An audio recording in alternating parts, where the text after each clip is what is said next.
Good morning sir. Good morning అమ్మా.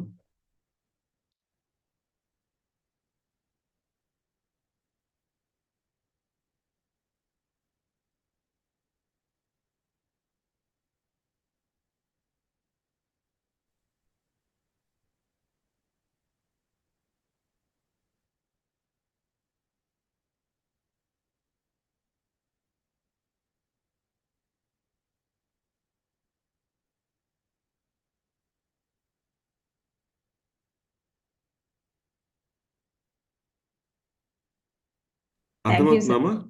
Yes, sir. Thank you, sir. నేను ఇవ్వాలి ఇప్పుడే దీంతో పాటు మీతో పాటు ఇట్లనే క్లాస్ రికార్డ్ చేస్తా. యాజ్ మచ్ యాజ్ పాసిబుల్ దీన్ని గ్రూప్లో పెట్టేస్తా. ఎందుకంటే ఇది ఇది లేకుండా ముందుకెళ్ళడం కూడా కష్టమే. ఓకే, మనకు 70 మార్క్స్ ఎగ్జామ్ ఉంటుంది. 70 మార్క్స్లో కనీసం 5 మార్క్స్ 6 మార్క్స్ వచ్చినా కానీ అది మిస్ అయ్యే అవకాశం ఉంటుంది. నాకు ఎందుకు అనిపించింది, ఎందుకు ఇది వదిలిపెట్టాలి అని అనిపించింది నాకు. అందుకే ఇది మొదలుపెడుతున్నా. ఎంతసేపు ఎంతసేపు చెప్తా నేను. ఇంకో విషయం ఏంటంటే ఇందులో ఆల్రెడీ 50% కంటే ఎక్కువ సిలబస్ అయిపోయింది మనకు ఆల్రెడీ. విన్నరామ్మా? మనం ఇప్పుడు అవును, చెప్పుకునే దానిలో 50% కంటే ఎక్కువ ఆల్రెడీ మనం చెప్పుకున్నాం రకరకాల ఛానల్స్ ద్వారా. జస్ట్ ఒక్కసారి మళ్ళీ రిపీట్ చేసుకోవడమే ఇవాళ చేసుకుంటాం. రైట్. దేశ జనాభాలో 15 సంవత్సరాల లోపు పిల్లల సంఖ్య అధికంగా ఉంటుంది.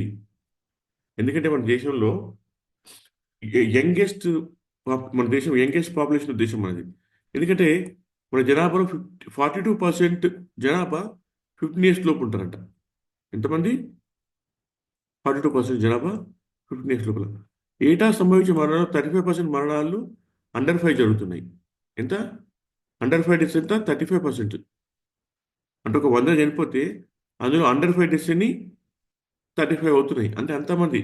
అంటే మనకు ఎంత 5 సంవత్సరాల లోపల ఎక్కువ మంది పిల్లలు చనిపోతున్నారు కనుక ఇది మనకు చాలా ఇంపార్టెంట్ టాపిక్ అనమాట. ఇప్పుడు చూడండి అమ్మా, మనకు హైయెస్ట్ డెత్స్ ఎప్పుడు అవుతుందో తెలుసా మీకు? హైయెస్ట్ డెత్స్ నియోనేట్లు అవుతాయి. యూనిట్ దాటింటే ఐఎంఆర్ దాటిందంటే అండర్ 5. ఇంకా ఇంకోటి చైల్డ్ డెత్స్ అంటే ఏంటమ్మా?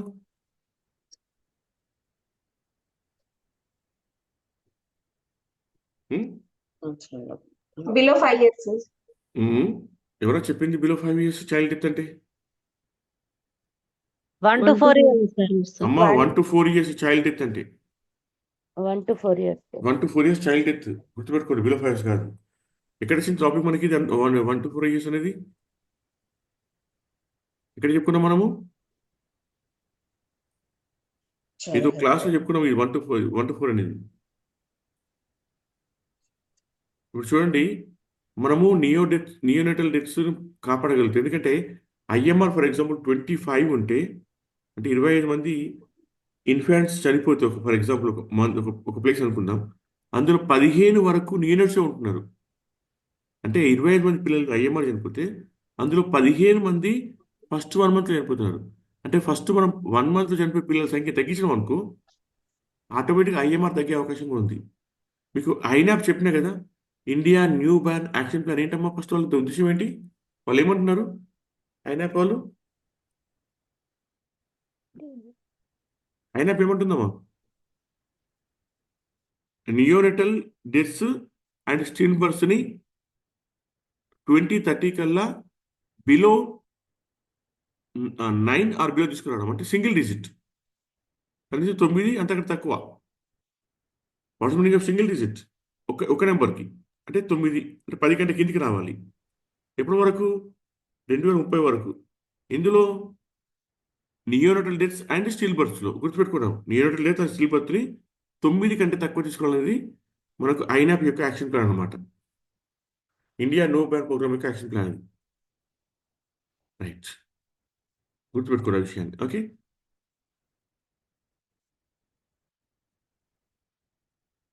పెరుగుదల అభివృద్ధి సింపుల్ అమ్మా. పెరుగుదల అనేది ఫిజికల్, అభివృద్ధి మెంటల్,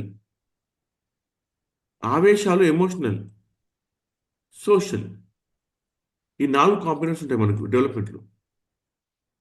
ఇదేమో గ్రోత్, ఇదేమో డెవలప్మెంట్. పెరుగుదలనేమో ఫిజికల్, డెవలప్మెంట్ ఏమో మెంటల్. గుర్తుపెట్టుకున్నాము, ఓకేనా? సింపుల్. పెరుగుదల, ఇప్పుడు ఒక కేజీ బరువు పెరిగినాము, అది ఫిజికల్.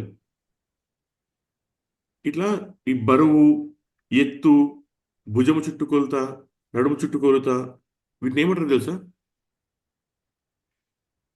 వీటిని ఏమంటారు తెలుసా మీకు? మన శరీరానికి సంబంధించిన కొలతలు తీసుకోవడం ఏమంటాం అంటే ఆంథ్రోపోమెట్రిక్ మెజర్మెంట్స్ అంటాం. ఏమంటాం మనము? ఆంథ్రోపోమెట్రిక్ మెజర్మెంట్స్. ఏమని చెప్పండి?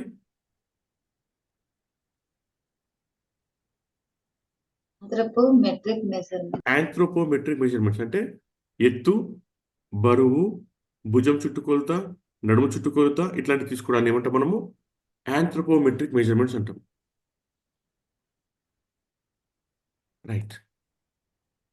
ఇంకో విషయం ఏంటమ్మా అంటే, నేను ఎగ్జామ్ అయింది కదా మనకి, అవుట్ ఆఫ్ 99 చాలామంది 60 వరకు క్రాస్ చేసిండ్రు. అది సరిపోదు. 50లో చాలా మంది 50-55 ఇట్లా 50-55లో 65 రండి కనీసము. అమ్మ మీరు వెరీ సింపుల్ అమ్మా, మీకు 30 మార్కులు మీ చేతుల్లో ఉన్నాయి. మొత్తం కాంపిటీషన్ 24,000, అందులో 30 మార్కులు మీ దగ్గర ఉన్నాయి. 70 ఓవరాల్గా మొత్తం స్కోరు. కనీసము మీరు ఒక 35 మార్కులు 40 మార్కులు దాటిన అనుకోండి, 40+30 70 అవుతారు. వన్స్ 70కి రాసాగానే మీరు కాంపిటీషన్లో డైరెక్ట్ టాప్ 24,000 డైరెక్ట్ ఓటెక్ వేసేసి టాప్ 4,000కి వచ్చేస్తారు. 20,000 మందిని బ్రేక్ చేయొచ్చు బై స్కోరింగ్ 35+ స్కోర్స్. 70లో 35 మార్కులు దాటిను అంటే మీరు 20,000 మందిని మీరు దాటిపోతారు ఆటోమేటిక్గా. అక్కడి నుంచి ఒక్కొక్క మార్కు మిమ్మల్ని టాప్ తీసుకెళ్ళిపోతుంది. అర్థమవుతుందా మీ విషయము? ఎందుకంటే కొత్త పిల్లలు 70 మార్క్స్ స్కోర్ చేయాలి, 70కి 70 సాధ్యం కాదు. 65 చేశాను అనుకోండి, ఫర్ ఎగ్జాంపుల్ బాగా చదివి 60 తీసుకున్నారు అనుకోండి వాళ్ళు. మీరేం చేయాలి ఇప్పుడు? మీ దగ్గర 30 ఉన్నాయి ఆల్రెడీ, ఇంకో 35 దాటితే ఆటోమేటిక్గా దాటిపోతారు మీరు. ఓకే, అదే 40 తీసుకున్నారు అనుకోండి, 40-42 తీసుకున్నారు అనుకోండి, మీరు ఇంకా టాప్ 1000లోకి వచ్చేస్తారు. కనుక మీరు ఏం పెట్టుకోవాలి టార్గెట్? 70కి కనీసం 50 తెచ్చుకోవాలి, తక్కువ 70కి 50 ప్లాన్ చేసుకోండి. 40-40 వచ్చినా ఓకే, బట్ 50 వేస్తే అల్టిమేట్ వెళ్ళిపోతారు మీరు. అంటే ఏ ఇబ్బంది లేకుండా, లెక్క చేయకుండా, కౌంట్ తీసుకోకుండా మీరు వెళ్ళిపోవచ్చు డైరెక్ట్గా. అట్లా ప్లాన్ చేసుకోండి. అంటే పేపరు నేనేమంటున్నా, యావరేజ్ వచ్చిన, ఇక హార్డ్ వస్తే ఇంకేం చెప్పలేము మనము. ఈజీ వచ్చిన, ఈజీ అనే పేపర్ ఉండదు, గుర్తుపెట్టుకున్న విషయం. పేపర్ ఈజీ అనేది ఏముండదు. మీరు చదువుకుంటే ఈజీ, చదవకపోతే హార్డ్. నిన్న గ్రూప్ 2 ఎగ్జామ్తో ఏమర్థమైంది అంటే, మొన్న జరిగిన గ్రూప్ 2 ఎగ్జామ్తో వాళ్ళు లాంగ్ క్వశ్చన్లు ఇచ్చిండ్రు. క్వశ్చన్ పొడుగు ఉంటుంది, చదువు ఎక్కడైనా తీసుకుంటుంది. కనుక స్పీడ్ రీడింగ్ ప్రాక్టీస్ చేయాలి మనం, ఎక్కువ స్పీడ్ చదవడం నేర్చుకోవాలి. ఓకేనా? క్వశ్చన్ ఫాస్ట్ చదవడం నేర్చుకోండి. నేను ఎగ్జామినేషన్ టిప్ గురించి మళ్ళీ రేపు చెప్తాను మీకు. నేను ఎట్లయితే ఎగ్జామ్స్ మనము ఆ, తొందరగా తక్కువ టైంలో ఎక్కువ స్కోర్ చేస్తూ చెప్తాను మీకు నేను. ఓకే, సరే వాళ్ళు ఇది కంప్లీట్ చేసుకుందాం మనం. రైట్. పెరుగుదల అభివృద్ధిపై ఏం అంశాలు చూపుతాయంటే, ప్రీనేటల్ అంటే పుట్టక ముందు పరిస్థితులు, అంటే తల్లి ఆహారము, కుటుంబము. మీరు ఏ కుటుంబంలో పుట్టబోతున్నారో అది కూడా చాలా ఇంపార్టెంట్ మనకు. మీరు ఏ తల్లి గర్భంలో పుట్టబోతున్నారో అది ఇంపార్టెంట్, అవునా కదా? నెక్స్ట్ తల్లకు పోషాహారము, గర్భాలు ఉన్నప్పుడు మనం తీసుకున్న ఫస్ట్ 3 మంత్స్లో మందులు, ఎక్స్రేలు, టాక్సిమియా, డయాబెటీస్, సిఫిలిస్, ఇవన్నీ కూడా. అట్లాగే తల్లి యొక్క పోషకాహారము, ఆ తర్వాత అనువంశిక లక్షణాలు. ఇప్పుడు మీ మదర్కి మంచి ప్రశాంతంగా ఉండే అలవాటు ఉంది, మీ నాన్నకు ప్రశాంతంగా ఉండే అలవాటు ఉంది అనుకోండి, ఆటోమేటిక్గా మీరు ప్రశాంతంగా ఉండే లక్షణాలతో పుడతారు. మీ అమ్మకు బీపీ ఉంది, మీ నాన్నకు షుగర్ ఉంది అనుకోండి, అప్పుడు ఏంటి ఆటోమేటిక్గా మీకు 40 ఇయర్స్ వచ్చే లోపల బీపీ షుగర్ వచ్చే అవకాశాలు ఎక్కువ. సో వాళ్ళే మనల్ని డిసైడ్ చేస్తారు. మనం ఏంటనేది డిసైడ్ చేసేవారు మన పుట్టక ముందే. మన మన లక్షణాలు డిసైడ్ చేయబడతాయి మన తల్లిదండ్రులు బట్టి. సో మన తల్లిదండ్రుల పెళ్ళి అనేది మనల్ని డిసైడ్ చేస్తుంది. యాక్చువల్గా మనం ఎట్లా పుట్టబోతున్నా డిసైడ్ చేస్తుంది. దీన్ని ఏమంటాం మనము? ప్రీనేటల్. మన పుట్టక ముందు, తల్లి కడుపులో పట్టక ముందే, తల్లి కడుపులోకి రాకముందే మనం ఎలా ఉండబోతున్నాం అనేది డిసైడ్ అవుతుంది. దేని ద్వారా? మనం అమ్మ నాన్న పెళ్లి ద్వారా. Next environment. ఎంత గొప్పగా చేసినా, అంటే మనకు హెరిడిటీ వంశపారంపర్యంగా ఎన్ని లక్షణాలు వచ్చినా మళ్ళీ మన పెరుగుదలను అభివృద్ధి చెప్పేది ఎవరు? ఎన్విరాన్మెంట్. మీరు ఫర్ ఎగ్జాంపుల్ ఒక ఇద్దరు గొప్ప రాయల్ ఫ్యామిలీ ఉన్న మదర్కి ఫాదర్ పుట్టి మీరు ఒక అత్యంత సాదాసీదా గ్రామీణ ప్రాంతాలు పెరిగితే మీకు ఆ లక్షణాలు వస్తాయా? గ్రామీణ ప్రాంత లక్షణాలు వస్తాయా? చెప్పండి. ఒక రాయల్ ఫ్యామిలీలో పుట్టిన మీరు, గ్రామీణ మీ అమ్మ నాన్న, మీరు ఒక పల్లెటూరులో పుట్టి పెరిగిపోయారు. మీరు ఆటోమేటిక్గా ఏమవుతారు? మీరు పల్లెటూరు లక్షణాలు తప్ప మీకు మీ ఫాదర్ మదర్ లక్షణాలు మొత్తం రావు కదా. రావు ఎందుకు? సార్. మన పెరుగుదలకు రెండు విషయాలు కారణం పెరుగుదల అవుతుంది. ఒకటి హెరిడిటీ, రెండు ఎన్విరాన్మెంట్. అమ్మా ఇప్పుడు modifiable factors, not modifiable factors చెప్తారంటే అర్థమేంటి మీకు ఎవరన్నా? మాడిఫైబుల్ ఫ్యాక్టర్స్ ఏంటి, నాన్ మాడిఫైబుల్ ఏంటి?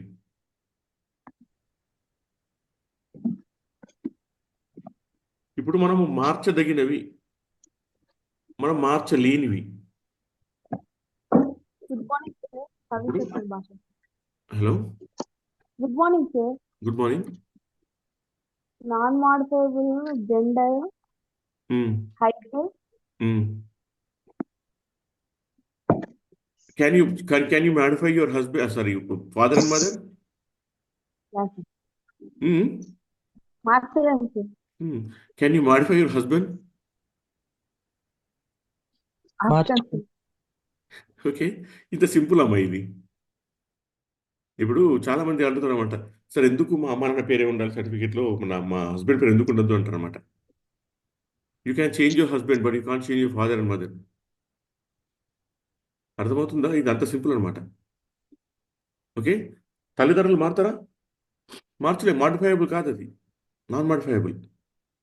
మన ఎత్తు, మన వయస్సు మార్చొచ్చా? మనం బరువు మార్చొచ్చు, మళ్ళీ ఎత్తుని మార్చలేము. ఓకే, సో ఇవన్నీ నాన్ మాడిఫైయబుల్. మన జెనెటిక్స్ మార్చొచ్చా? మనం మార్చలేము. అదే సిగరెట్ దగ్గర ఉంటుంది, మార్చొచ్చా? మార్చలేదా? ఏమా? మార్చొచ్చు సార్. మందు దగ్గర ఉంటుంది, మార్చొచ్చా? మార్చలేదా? మార్చొచ్చు సార్. దాన్ని మాడిఫైయబుల్ అంటాం. ఇప్పుడు ఒక వ్యక్తికి డయాబెటీస్ వచ్చిందమ్మా, ప్రీ డయాబెటీస్లో ఉన్నాడు ఫర్ ఎగ్జాంపుల్. ప్రీ డయాబెటీస్లో ఉన్నప్పుడు డాక్టర్ చెప్పిండు, బాబు స్మోకింగ్ బంద్ చేయు, ఆల్కహాల్ బంద్ చేయు, సెడెంటరీ లైఫ్ స్టైల్ బంద్ చేయు, ఆ తర్వాత ఈ ఫుడ్ హ్యాబిట్స్ మార్చుకో అన్నాడు. ఇది modifiable, non modifiable? Modifiable sir. Modifiable. అతను మార్చుకోవచ్చు, మార్చుకొని మళ్ళీ ఆ వ్యాధిని పోస్ట్పోన్ చేయొచ్చు. ఇక్కడ చూడమ్మా, ఇది నా నుంచి అయితే ఇది ఖచ్చితంగా ఈ పేపర్ 1 మార్క్ క్వశ్చన్. ఓకే, ఎందుకంటే ఇది మనకి మొన్న ఎంతో చెప్పడం జరిగింది మీకు. మీరు మైల్ స్టోన్స్ బై హార్ట్ చేయండి కంపల్సరీ. మైల్ స్టోన్స్లో ఫిజికల్ ఏంటి, ఆ తర్వాత ఎమోషనల్ ఏంటి. బిడ్డ ఏ వయసులో తలెత్తి చూస్తుంది, ఏ వయసులో సోషల్ స్మైల్ ఇస్తుంది, ఏ వయసులో ఏది కూర్చుంటుంది, ఏ వయసులో పాకుతుంది, ఏ వయసులో లేచి నిలబడుతుంది, ఏ వయసులో మొదటి మాట మాట్లాడుతుంది, ఏ వయసులో పన్ను వస్తుంది. ఇవన్నీ కూడా మీరు చూడండి. 6 to 12లో ఏం జరుగుతుంది, 1 year to 2 years ఏం జరుగుతుంది, ఇలా 1.5 yearలో ఏం చేస్తారు చాలా మంది పిల్లలు, 2 years చాలా మంది పిల్లలు ఏం చేస్తారు. ఓకే, చూడండి 2 yearsలో ఆశ తీసుకుని నిలబడతారట. సార్ చేయలేం, పిల్లలు ఏం చేయగలరు ఇది. ఓకే, 1.5లో గులకరాలు అంటే వాళ్ళు వేలుతో ఎత్తి చూపించగలరు. ఇట్లా up to 3 years of age వరకు ఇది ఉంది. ఓకే, చూసుకోండి జాగ్రత్తగా, ఇది చదువుకోండి.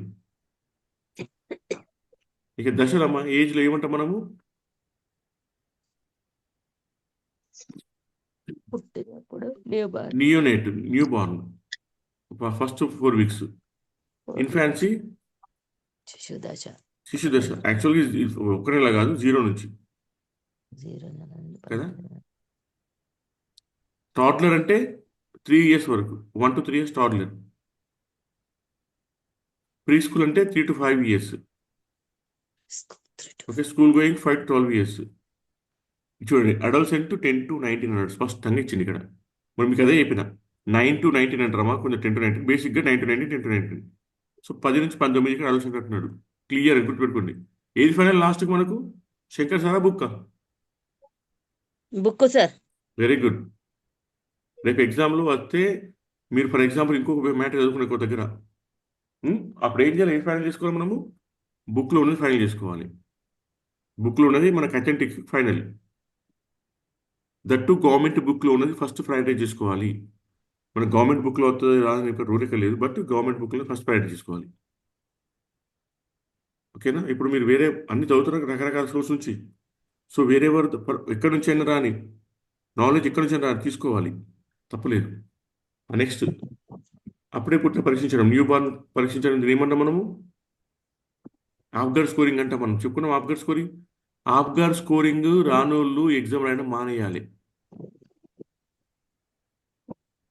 అర్థమవుతుందా మనం చెప్పేది? నాకు ఆఫ్గార్ రాస్తారంటే ఎగ్జామ్ రాయద్దు ఇంకా వాళ్ళు. ఎందుకంటే ఆఫ్గార్ పేపర్ లేకుండా పేపర్ తయారు కాదు. ప్రత్యక్షంగానో పరోక్షంగానో ఎక్కడో దగ్గర ఆఫ్గార్ స్కోరింగ్ నుంచి క్వశ్చన్ వస్తుంది ఖచ్చితంగా. చూడండి, పూర్తి ఎరుపు రంగు ఆరోగ్యము, పెదవులు చేతులు నీలి రంగులో ఉంటే గుండె సంబంధమైన వ్యాధి ఉండొచ్చు. ఉండొచ్చు. ఒక బిడ్డ పెదవులు చేతులు నీలి రంగులో పుట్టింది, ఆ బిడ్డకి ఏ సమస్య ఉండే అవకాశం ఉంది? ఎనీమియా, ఆ తర్వాత గుండె సంబంధిత వ్యాధులు, కిడ్నీ వ్యాధులు అంటారు వాడు. రైట్ చూసుకోవాలి ఏమైనా గుండె సంబంధిత వ్యాధి అవకాశం ఉంది. సాధారణంగా మన బరువు ఎంత ఇండియాలో? 2.5 kg ఉండాలి. 2.5 తక్కువ 3.5 ఎక్కువ మన బిడ్డ రిఫర్ చేయాలి. 2.5 తక్కువ లో బర్త్ వెయిట్ అవుతుంది, 3.5 ఎక్కువ బిగ్ బేబీ అవుతుంది. ఈ రెండు కండిషన్లో మనం రిఫర్ చేయాలి. సాధారణంగా పుట్టిన బిడ్డ పొడవు 50 సెంటీమీటర్లు ఉంటుందమ్మా. సాధారణంగా పుట్టిన బిడ్డ పొడవు 50 సెంటీమీటర్లు ఉంటుంది. రాసుకోండి, సాధారణంగా పుట్టిన బిడ్డ పొడవు 50 సెంటీమీటర్లు ఉంటుంది. పుట్టిన బిడ్డ తల చుట్టూ కొలత 30 సెంటీమీటర్లు ఉంటుంది. ఎంత? హెడ్ సర్కంఫరెన్స్ ఎంత ఉంటుంది? 34 to 35 ఉంటుంది. రాసుకోండి. 35 ఓకే, సెంటీమీటర్. 34 కంటే తక్కువ 35 కంటే ఎక్కువ ఉంటే కూడా ఇది అసాధారణం. సో 34 35 రాసుకోండి. తల చుట్టూ కొలత.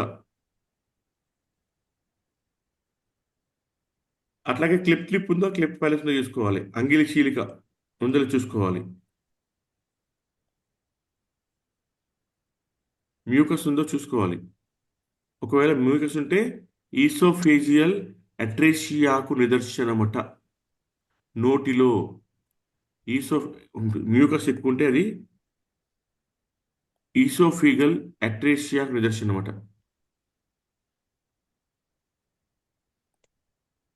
రైట్.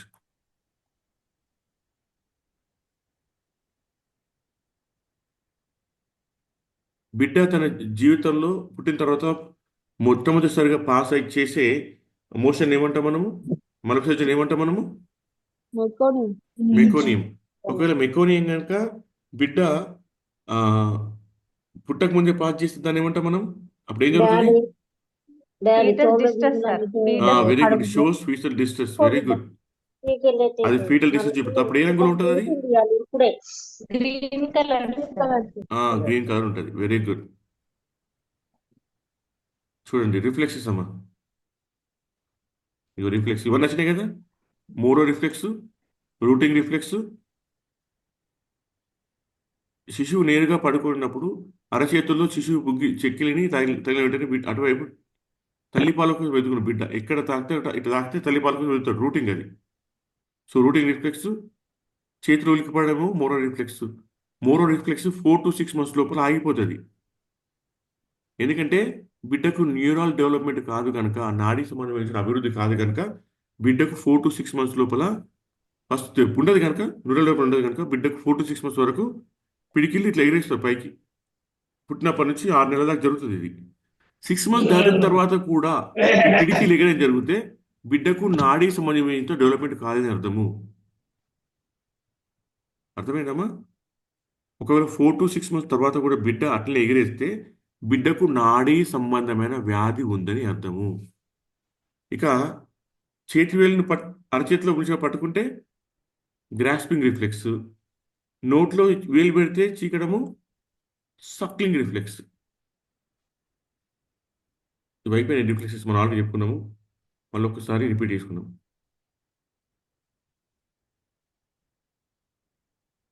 ఓకే, ఇది అయిపోయింది, అంతే అయిపోయింది.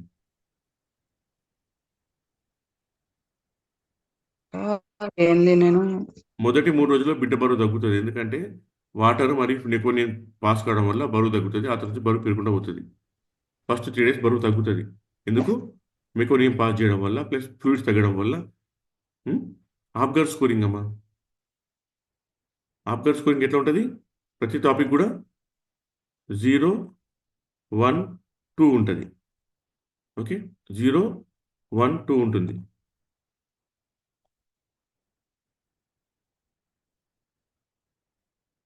పుట్టిన బిడ్డ 2.5 kg కంటే ఎక్కువ కూడా ఉండాలి. ఆ తర్వాత 50 సెంటీమీటర్ పొడవు ఉండాలి. 3 months వరకు బిడ్డ ప్రతి నెల 800 గ్రామ్స్ పెరుగుతాటమ్మా. ఎంత పెరుగుతుంది? ఇది తప్పు, ఇది చూద్దాం. ఇది ఎంతో 3 months వరకు ఎవ్రీ మంత్ 800 గ్రామ్స్, 8, 24 అట్లా పెడితే మరి 3 monthsకి డబుల్ అయిపోవాలి వెయిట్. 6 months డబుల్ అవుతుంది. ఇది తప్పు, ఇది చెక్ చేద్దాం మళ్ళీ దీన్ని.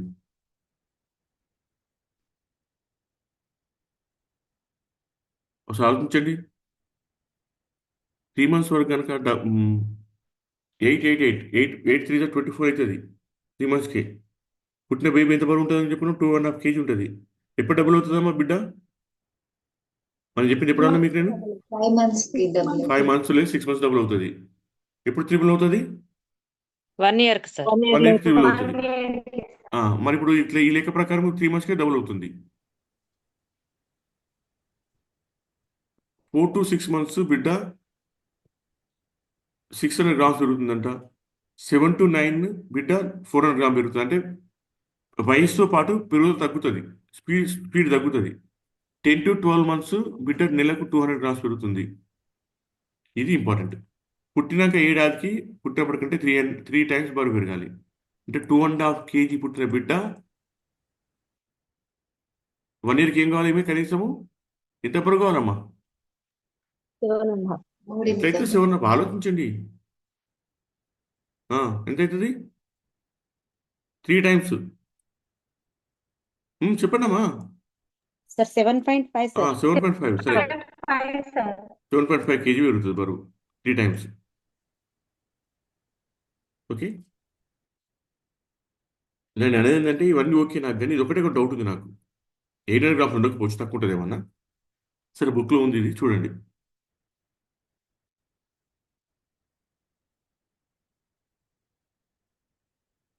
భౌతిక పెరుగుదల నేను గ్రూప్లో పెడితే చదువుకోండి.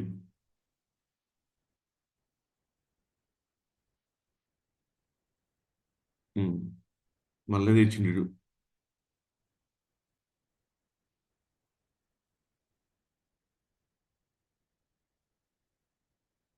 ఓకే, ఒకవేళ బిడ్డ పుట్టినప్పుడు 3 kg ఉంటే 1 year వరకు ఏమవుతుంది? 9 kg అవుతాడు. అట్లాగే పొడవు కూడా డబుల్ అవుతుంది అమ్మా. పొడవు డబుల్ అవుతుంది. 50 సెంటీమీటర్స్ ఉంటే 100 సెంటీమీటర్ అవుతుంది. అంటే 1 మీటర్ అవుతాడు. ఓకే, నెక్స్ట్ ఇక మైల్ స్టోన్స్ ఉన్నాయమ్మా. నేను మైల్ స్టోన్స్ చెప్పాల్సిన అవసరం లేదనుకుంటున్నా, ఎందుకంటే ఈ మైల్ స్టోన్స్ చాలాసార్లు వచ్చినాయి.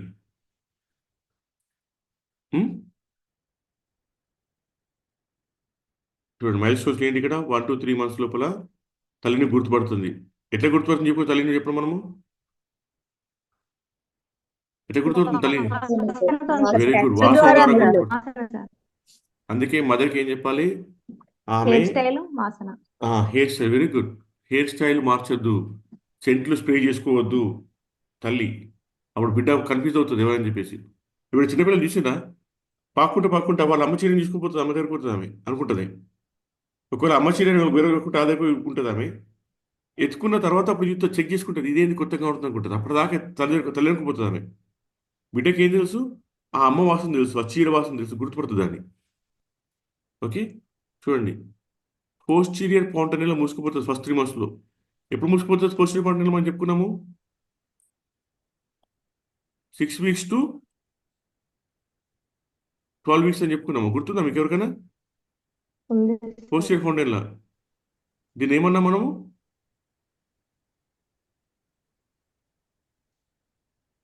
ల్యాండా అన్నాము, పోస్టెడ్ పాయింట్ అంటే ల్యాండా అన్నాము. 6 నుంచి 12 వారాలు మూసుకుపోతుంది.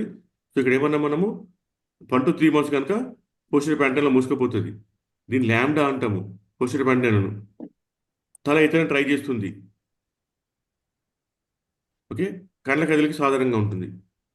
శబ్దాలకు స్పందిస్తుంది బిడ్డ ఫస్ట్ ట్రైమిస్టర్లో. ఇది నాకు గుర్తుండదు, ఎందుకంటే నాకు అవసరం లేదు, ఇది మీ పని, మీరు చదువుకోవాలి. రేపు పొద్దున మీరు సార్ శంకర్ సార్ మైల్ అంటే నాకేం మైల్ స్టోన్స్ నాకు ఏది గుర్తుపెట్టుకోను, నాకు అవసరం లేదు, ఎగ్జామ్ రాయబోట్లేదు, ఇది మీ పని. Okay, next 4 to 6 months 7.5 kg బరువు పెడుతుంది. సంతోషం కేరింతలు కొడుతుంది. చూడండి ఏం చేస్తుందో చదువుకోండి ఇదంతా మీరు. మొదటి దంతం వచ్చును, 2 దంతాలు, కింది పనులు ఎప్పుడవుతుంది? 4 to 6 monthsలో. ఈ క్వశ్చన్ వచ్చింది ఎగ్జామ్లో మీకు. నాలుక పెదవులు పోయి శబ్దం చేయును, సౌండ్ చేస్తుంది.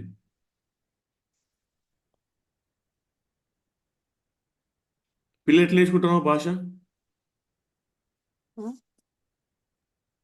పిల్లలు భాష ఎట్లా నేర్చుకుంటారు? తల్లిదండ్రులు మాట్లాడిన దాన్ని బట్టి బై బై ఇమిటేషన్ ఓన్లీ. నువ్వు ఎంత మేధావికి, ఇప్పుడు ఆల్బర్ట్ ఐన్స్టీన్ అంత ఇద్దరు ఈక్వల్ తెలివితేటలు ఒక అమ్మాయి అబ్బాయి పెళ్లి చేసుకొని పిల్లల్ని కన్నా వాళ్ళ పిల్లల్ని ఎక్కడ పెంచిండ్రో అదే భాష నేర్చుకుంటారు వాళ్ళు. అడవిలో పడైతే చచ్చిపోతుంది బిడ్డ, ఎంత గొప్పడైనా సరే. అర్థమైందా? సో బిడ్డ కంప్లీట్ డిపెండ్ దేని మీద ఉంటుంది? మనం చూసి అనుకరించి నేర్చుకుంటుంది. దాన్ని మనం ఏమన్నాము? సంస్కృతి అన్నాము. ఓకేనా? మనం ఏ విధంగా ప్రవర్తిస్తున్నాము, మనము ప్యాటర్న్, బిహేవియర్, మన ప్రవర్తన తీరు ఏ విధంగా ఉన్నది, దేని ఎవరు చెప్తుంది? ఇది సంస్కృతి. సంస్కృతికి హెరిడిటీకి సంబంధం లేదు. సంస్కృతి అనేది మనం పెరిగిన వాతావరణమే డిపెండ్ అయి ఉంటుంది. ఓకే, ఏ వయసులో బిడ్డ పాకుతుందమ్మా?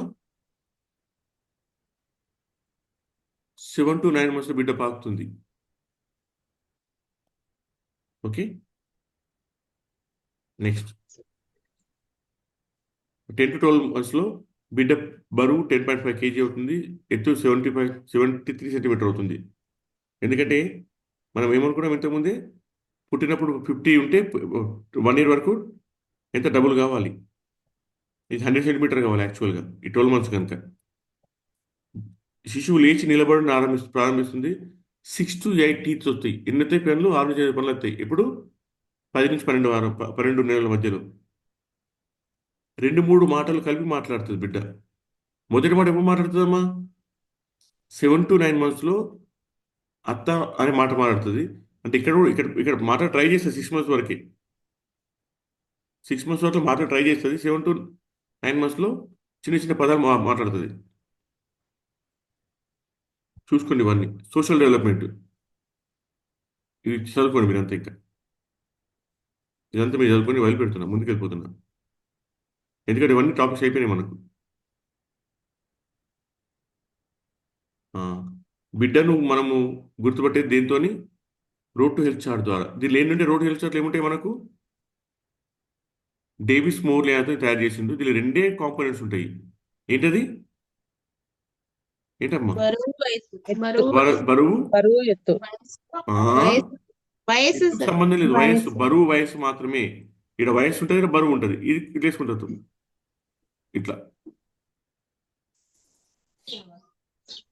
ఇట్లా కలుపుతాం. ఓకే, దీని ఎవరు తయారు చేసిండు? డేవిడ్ మోర్లే తయారు చేసిండు. వెల్బేబీ క్లినిక్ కాదు, ప్రతి దగ్గర. ఈవెన్ మీ దగ్గర ఉంది కదా, మీ దగ్గర ఉందా ఇప్పుడు అది? మరి పర్సనల్ రాసుకున్నారు మీరు ఒకటి. దానికి ఉంది S2 S1 మధ్య అయితే ఇది రాస్తుంది, మీరు రాసుకోమని చెప్పిన మళ్ళీ కార్డు. ఓకే, మీరు ఎంసీపీ కార్డు బట్టి కొట్టని చెప్పిన మీకు. ఎంసీపీ కార్డులోంచి కనీసం ఎన్ని మార్కులు రావాలి? 3 to 4 marks రావాలి. ఓకే, అది బైహార్ట్ చేయండి ఎంసీపీ కార్డు అందరూ. రూట్ చదవ లాభాలేంటి చూడండి, ఇక్కడ వచ్చింది అమ్మ. ఇంకోటి ఇది చాలా ఇంపార్టెంట్, నేను MUAC చెప్పడం మర్చిపోయినా.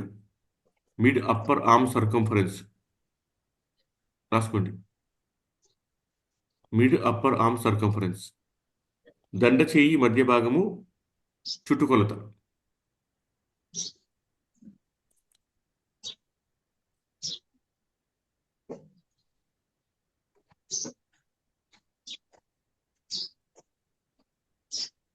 ఇది రాసుకోండమ్మా.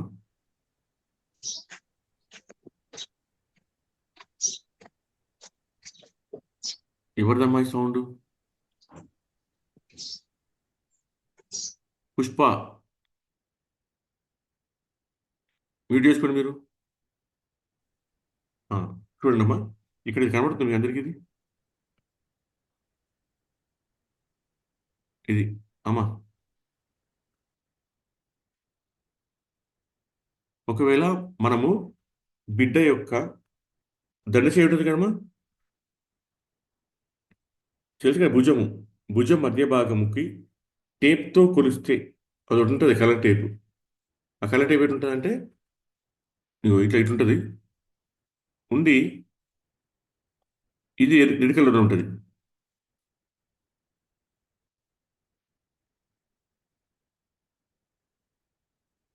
ఇది రెడ్లో ఉంటుంది, అంటే డేంజరస్. అంటే 12.5 కంటే తక్కువ ఉందంటే బిడ్డ దేని అర్థము? పోషకాహార లోపంతో ఉన్న అర్థం.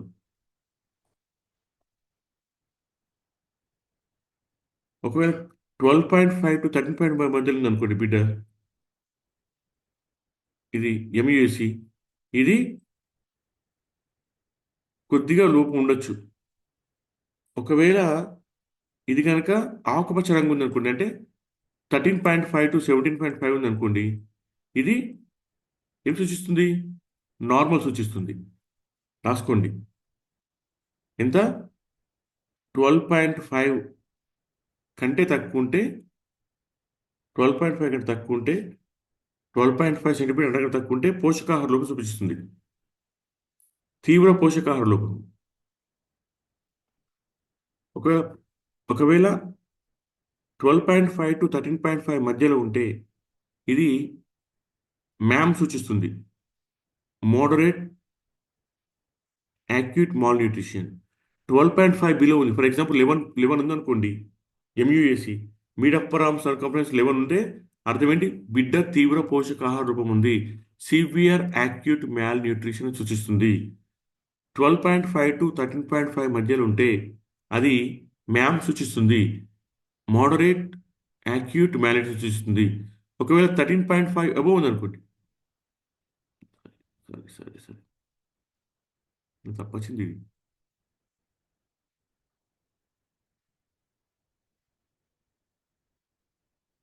తప్పొచ్చింది, ఇది ఆగండి.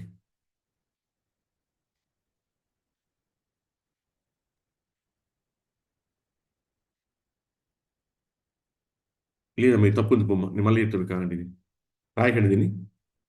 Just I tell you again, MES ఇది కాదు, ఈ ఫిగర్ తప్పొచ్చింది. మళ్ళీ చూసి చెప్తానండి ఇప్పుడే.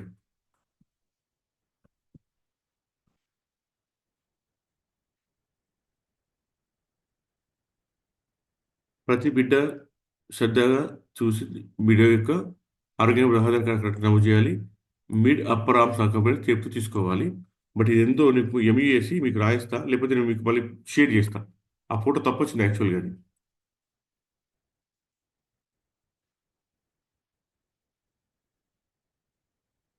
వెల్ బేబీ క్లినిక్స్ ఇప్పుడున్నాయి ప్రస్తుతం, ఇవి ఉన్నాయమ్మా? లేవు సార్. లేవు. లేవు సార్. ఎవరైనా చెప్తారా నాకు?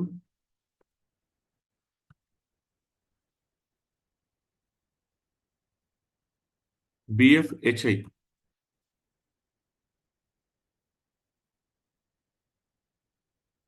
చెప్తారా?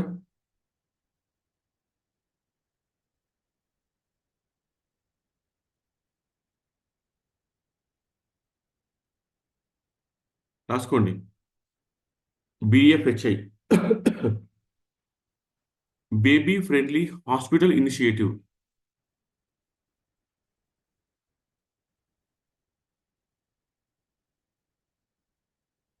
బేబీ ఫ్రెండ్లీ హాస్పిటల్ ఇనిషియేటివ్ ఇది 1991లో డబ్ల్యూహెచ్ఓ వాళ్ళు 1991లో డబ్ల్యూహెచ్ఓ వాళ్ళు దీన్ని తీసుకొచ్చిండ్రు. దీనిలో ఏం జరుగుతుందంటే బిడ్డలకి తల్లిపాలు ఇవ్వడం గురించి ప్రత్యేకమైన శ్రద్ధ చూపించేందుకోసం హాస్పిటల్లో ట్రైనింగ్లు ఇవ్వడం జరుగుతుంది అనమాట. అంటే దీనిలో స్పెషల్గా బ్రెస్ట్ ఫీడింగ్ కేర్ ఇవ్వడానికి ట్రైన్ అయిన నర్సింగ్ స్టాఫ్ ఉంటారు. వీళ్ళు బిడ్డ పుట్టిన వెంటనే తల్లిపాలు ఇవ్వడానికి దాని ప్రాముఖ్యత గురించి మదర్కి ట్రైన్ చేస్తుంటారు అనమాట. ఇప్పుడు చూసిన ఇట్లాంటివి మీరు ఎక్కడన్నా ఏమా సార్ మిడ్ వైఫరీ అని ఉన్నారు సార్ కొంతమంది సిహెచ్సిలో కానీ ఉమ్. ఇదేం ఆ- చేయరు సార్. వాళ్ళ పని ఏంటంటే బ్రెస్ట్ ఫీడింగ్ని వాళ్ళు నేర్పాలి యాక్చువల్గా. ఓకే, బ్రెస్ట్ ఫీడింగ్ని ఇనిషియేట్ చేయాలి, వాళ్ళ మదర్కి ట్రైన్ చేయాలి, వాళ్ళకు బేబీ బ్రెస్ట్ ఫీడింగ్ ఇంపార్టెన్స్ చెప్పాలి, ఎక్స్క్లూజివ్ బ్రెస్ట్ ఫీడింగ్ గురించి చెప్పాలి. దాన్ని ఏమంటాం మనము? బేబీ ఫ్రెండ్లీ హాస్పిటల్ ఇనిషియేటివ్ అంటాం. అంటే నాట్ ఓన్లీ ఆ ఒక్కమే కాదు, మొత్తం హాస్పిటల్ సెటప్ అట్లా ఉండాలన్నమాట, ఆరోగ్యమైన బిడ్డకు హెల్ప్ చేయడానికి. ఓకే,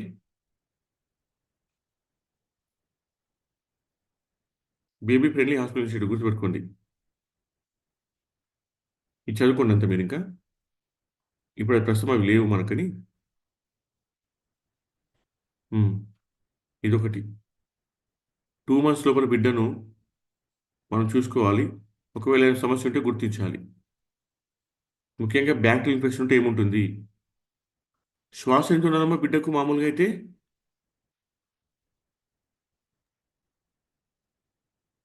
అమ్మా, సార్ 40 నార్మల్ బ్రీతింగ్ ఎంత? 40 to 60 45 ఉండాలి, నుంచి 60 గుర్తుపెట్టుకోండి. ఉండాలి సార్. 40 to 60.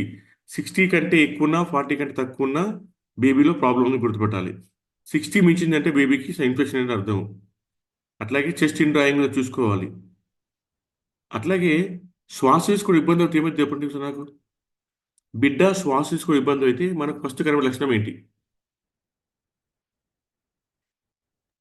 సైనోసిస్ వస్తుంది సార్.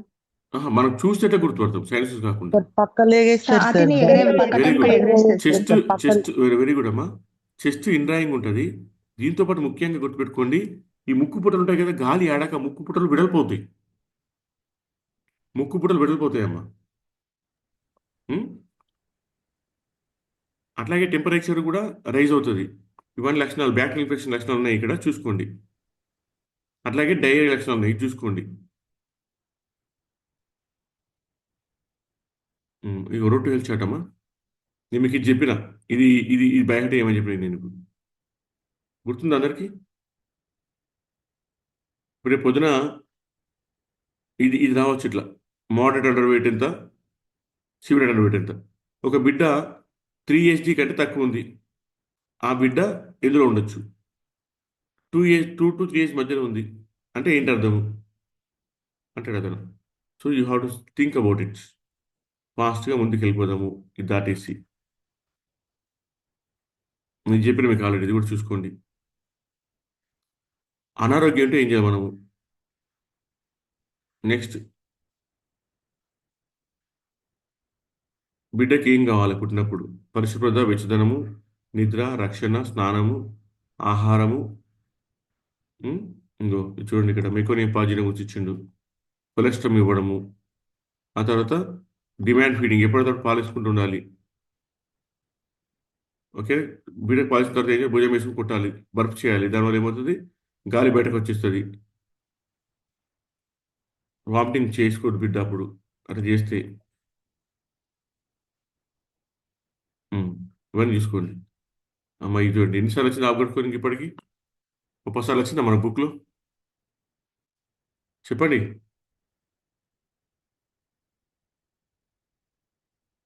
రెస్పాన్స్ లేదు, ఎక్కడ రెస్పాన్స్ లేకపోతే 0. వచ్చింది సార్.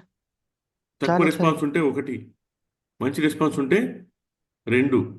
ఇంకా అతి ముఖ్యమైనది ఆప్గార్ స్కోరింగ్లో ఇంటర్ప్రిటేషన్ ఇంపార్టెంట్. అంటే ఏ స్కోర్ ఉంటే ఏమంటాడు అతను, ఎగ్జామ్ ఏమంటారు? బిడ్డకు ఏ స్కోర్ ఉంటే ఏంటి? 8 కంటే 8 నుంచి 10 మధ్యలో ఉంటే good score, 5 to 7 fair score, 0 to 5 bad score. మళ్ళీ ఏం చేయాలి? ఆప్గార్ స్కోరింగ్ చేసిన తర్వాత మంచి లైట్లో బిడ్డను తాకేమో చేతులు శుభ్రంగా కడుక్కొని ఆప్గార్ స్కోరింగ్ చేయాలి. ఫస్ట్ 1 minute చేయాలి, తర్వాత ఏం చేయాలి? మళ్ళీ ఎంతసేపటికి చేయాలి? గంటగా 2 గంటలకా? 5 minutes సార్. 1 and 5 minutes అంతే, 2 సార్లు. ఒకవేళ తక్కువ స్కోర్ ఏం చేయాలి? స్కోర్ తక్కువ ఏం చేయాలమ్మా? రిఫర్ చేయాలి సార్. రిఫర్ చేయాలి. మనం ఏం చేయొద్దు. ఇగో చూడండి, చదువుకోండి ఇవన్నీ మీరు. నేను ఇవన్నీ ఏం చెప్పాను మీకు, ఇవన్నీ రెగ్యులర్గా. కాకపోతే నేను ఏమంటున్నా అంటే మీకు ఇట్లుందమ్మా, ఇప్పుడు ఉందా? ఇందులోంచి క్వశ్చన్ తయారవుతాడు. మనం ఊహించము ఈ క్వశ్చన్ని. సార్ ఇదే సార్ ఇట్లా వచ్చింది క్వశ్చన్ అంటే ఇట్లాంటివి ఇస్తారు. ఎక్కడో దగ్గర నుంచి ఒక చిన్న పాయింట్ తీసుకొని క్వశ్చన్ లాగుతారు.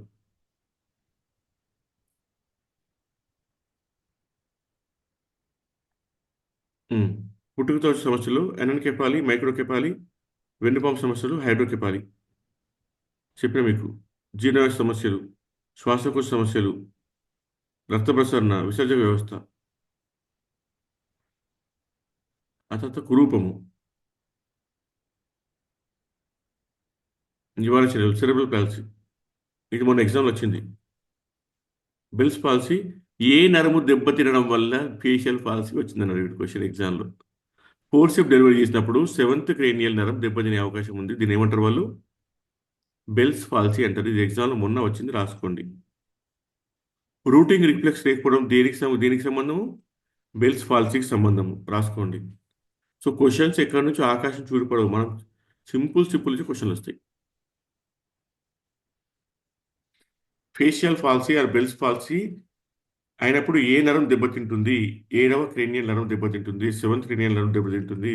ఇది తిన్నప్పుడు ఒక బిడ్డకు రూటింగ్ రిఫ్లెక్స్ సరిగ్గా లేదు అంటే బిడ్డకు ఉండే సమస్య 5వ క్రేనియల్ నరం దెబ్బతినము, 6వ, 7వ, 8వ అంటాడు. లేదంటే ఒక 4 పేర్లు ఇస్తాడు. పేర్లు facial policy, Bell's palsy 1 and 2 ఏది కాదు. సో ఫేషియల్ పాలసీ అయినా బెల్స్ పాలసీ అయినా సేమే. దీనిలో ఏమవుతుంది? ముఖము అవకతవక అవుతుంది. అంటే ఏమవుతుంది? ఒక దిక్కు ఇట్లా మన ముఖము ఇట్లా అవుతుంది. ఇది ఏమవుతుంది? చలికాలం కూడా 50 సంవత్సరాల వయసు దాటిన వాళ్ళు మార్నింగ్ వాక్కి వెళ్ళేటప్పుడు జాగ్రత్తలు తీసుకోకపోతే గాలి చెవులకు చెవిపోవడం వల్ల వాళ్ళకు 7th క్రేనియల్ నర్వ్ డ్యామేజ్ అయ్యి బెల్స్ పాలసీ వచ్చే అవకాశం ఉంది. గుర్తుపెట్టుకోండి ఈ విషయాన్ని కూడా. పిల్లల్లో అయితే రూటింగ్ రిఫ్లెక్స్ ఉండదు. రూటింగ్ అంటే అర్థం ఏంటి? తాకినప్పుడు చలనం లేకపోవడం సార్. ఎందుకు చెప్తారు విషయం? రూటింగ్ అంటే ఏంటి ఎగ్జాక్ట్ మీకు చెప్పిన? ఉలిక్కి పడడం సార్. తల్లి రొమ్ముల్ని వెతకడం. తల్లి పాల కోసం తల్లి రొమ్ము మీరు ఇక్కడ బుగ్గ మీద తాకితే తల్లి రొమ్ము కోసం బిడ్డ వెళ్తుంది. దాన్ని రూటింగ్ రిఫ్లెక్స్ అంటాం.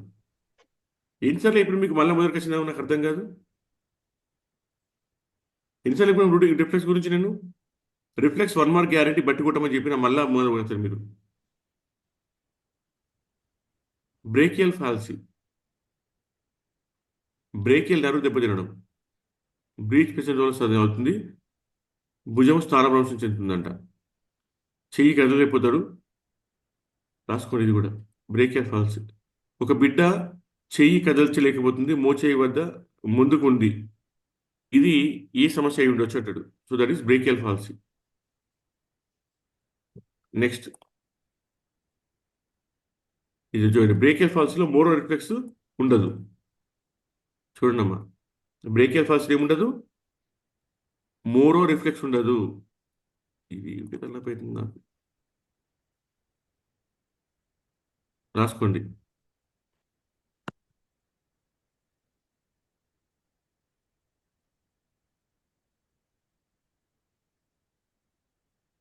మళ్ళీ చూడండి. Cerebral facial policy, Bell's palsy ఏమో 7th క్రేనియల్ నర్వ్ దెబ్బతినడము, ఇక రూటింగ్ రిఫ్లెక్స్ ఉండదు. బ్రేకియల్ పాలసీ ఏమో భుజం స్థానభ్రంశం చెందుతుంది, దీనిలో ఏముండదు, మోరో రిఫ్లెక్స్ ఉండదు. ఇట్లా చేతులు పైకి అడిగారు కదా గట్టిగా. ఇప్పుడు బిడ్డకి ఎప్పుడైతే భుజం సరిగ్గా ఉండదో చేతి పైకి అనలేదు. ఇప్పుడు ఏమవుతుందంటే యాక్చువల్గా డెలివరీ చేసేటప్పుడు బిడ్డ నార్మల్ చేయడానికి బాగా లాగిన, ఫోర్సెప్ చేసి ఎక్కువ ప్రెజర్ చేసిన అప్పుడు ఏమవుతుంది? బిడ్డ పుర్రెకి, మెదడుకి హాని కలిగే అవకాశం ఉంటుంది.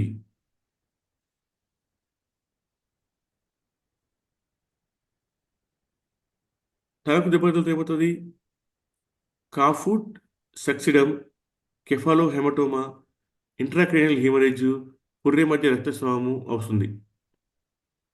ఓకే, సో ఈ డిసీజ్ రాసుకోండి. కాఫుట్ సక్సిడినమ్ అంటే ఏంటి?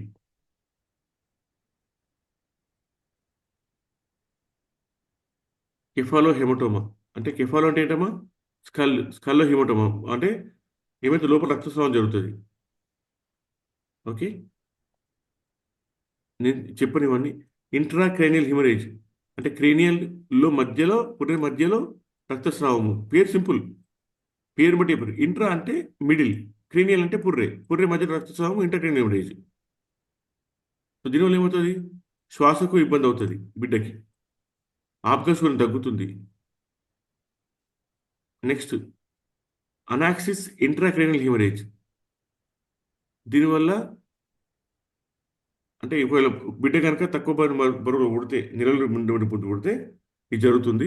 లక్షణాలు కాళ్ళు చేతులు మెలిక తిరిగిపోతాయట, కళ్ళు కదలికలు సమయం లేకపోవడము. ఇది రాసుకున్నామా? ఒక బిడ్డ కళ్ళ కదలికలు సమయం లేకుండా పుట్టింది, ఆ బిడ్డకు ఏం జరిగి ఉండొచ్చు? ఈ పాయింట్ రాసుకోండి.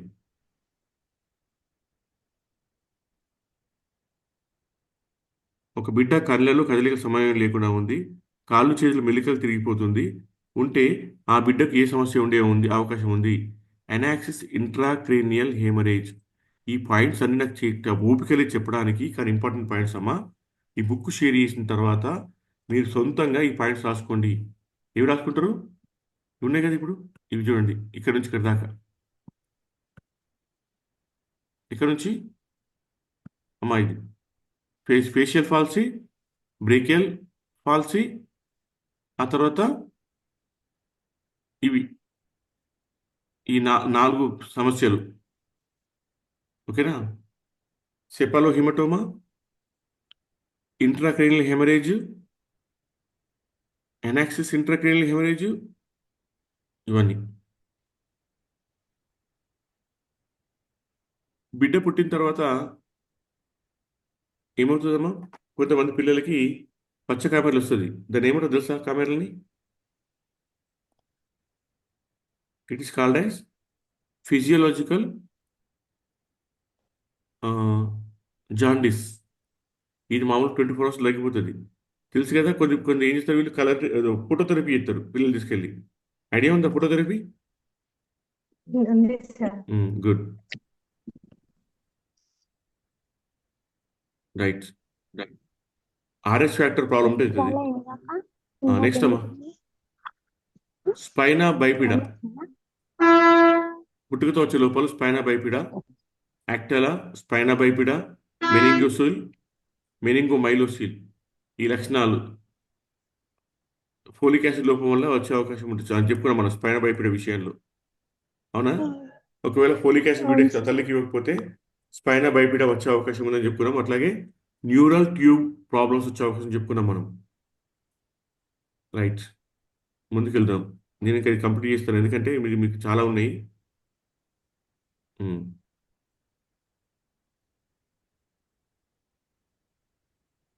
ఇది ఒకటి రాసుకోండి. Pyloric stenosis. జీర్ణాశయ చిన్నపిల్లల మధ్య ఉండే పైలోరిస్ బాగా సన్నబడిపోవడాన్ని అంటాము pyloric stenosis.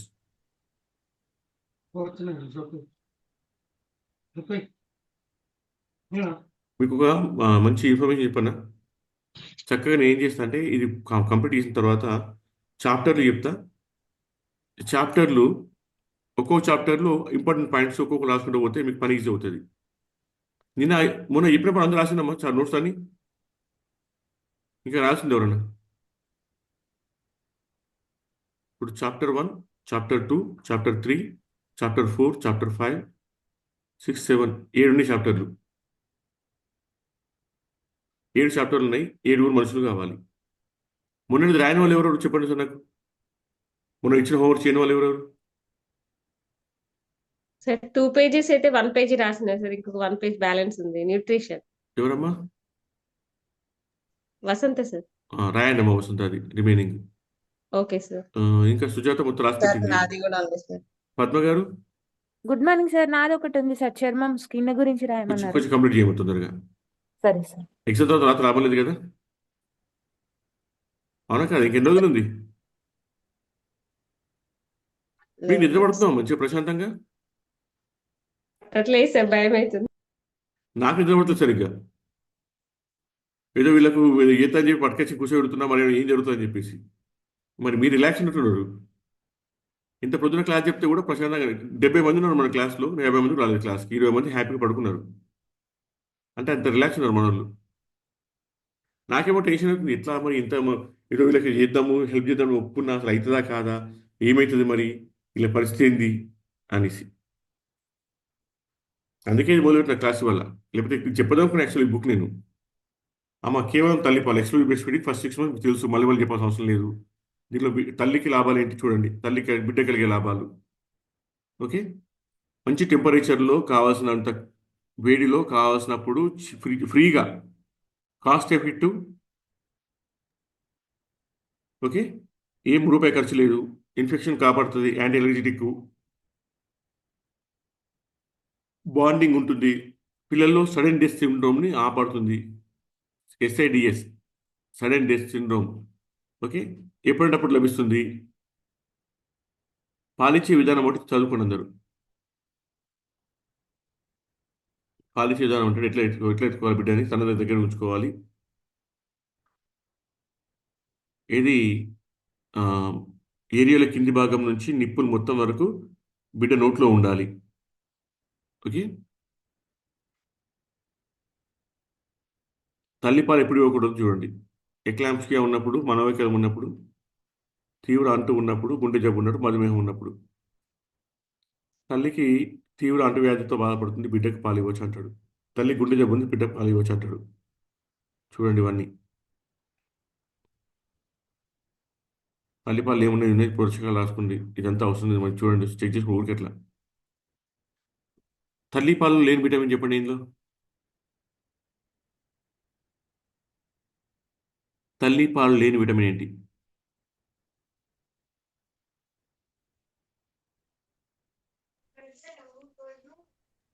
Sir um? Vitamin E sir. Vitamin vitamin C and E vitamin sir, K E sir. Sir, vitamin E sir. A ఉంది, సి ఉంది, B1, B2, B6, B12 ఉంది, డి ఉంది, ఫోలిక్ యాసిడ్ ఉంది. విటమిన్ E లేదు sir, vitamin E లేదు, vitamin K లేదు. Vitamin K. Okay, find out చేసుకోవాలి. ఇదంతా అవసరం లేదు మనకు. కాంప్లిమెంటరీ ఫీడింగ్ గురించి చెప్తున్నాడు. ఇది మీకు రెగ్యులర్ చేసిన పనులే, మీకు ఏం చెప్పాల్సిన లేదు. నేను మీకు చెప్పను, మీకు ఒకసారి చదువుకుంటా ఉండు ఊరికే అట్లా. రాగి మాల్ట్, శనగపప్పు ఇంట్లో తయారు చేసేది. ఓకే, ఇంట్లో పిల్లలకి ఆహారం ఇవ్వాలి. ఇదంతా రెగ్యులర్. ఇది ఒక్కటి స్తనాలు గట్టి పడడము, పాలు ఇవ్వకపోవడం వల్ల, పాలు నిల్వ ఉండడం వల్ల మ్యాస్టైటిస్ వస్తుంది. బ్రెస్ట్ యాబ్సెస్, స్వెల్లింగ్ వస్తుంది బ్రెస్ట్లో.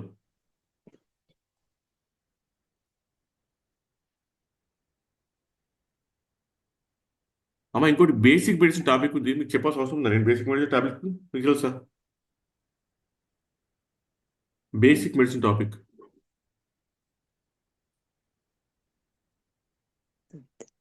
సార్ కొంచెం సార్ టచ్ చెప్పండి. చేయండి సార్ అంతే. కొంచెం చెప్పండి sir. Okay, basic medicine topic ఒక ఇట్లా ఒక గంట చెప్తే అయిపోతుంది మనకు. నేను ఊరికి అవుట్లైన్ చెప్పిస్తాను, మొత్తం చెప్పను. ఇక్కడ HIV ఉన్న తల్లి బిడ్డకు పాలు వచ్చే వరకు ఒక పెద్ద క్వశ్చన్.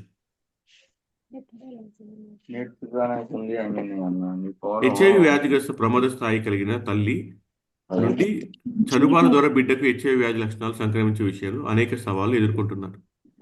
ఇప్పుడు ఏమంటారంటే, సాధారణంగా HIV సోకిన పిల్లలకు పూతపాలు సురక్షిత పద్ధతి అది ఇస్తున్నారు. కానీ కొన్ని ప్రాంతాల్లో ఈ పూతపాల వల్ల శిశుమరణం జరుగుతుంది. తల్లి ఇస్తే తల్లి నుంచి బిడ్డ రావచ్చని భయపడుతున్నాం మనము. కానీ పూతపాలు ఇస్తే ఏమవుతుంది బిడ్డకు? దానివల్ల డెత్స్ అవుతున్నాయి. ఏమైందమ్మా, ఎవరిదా సౌండ్?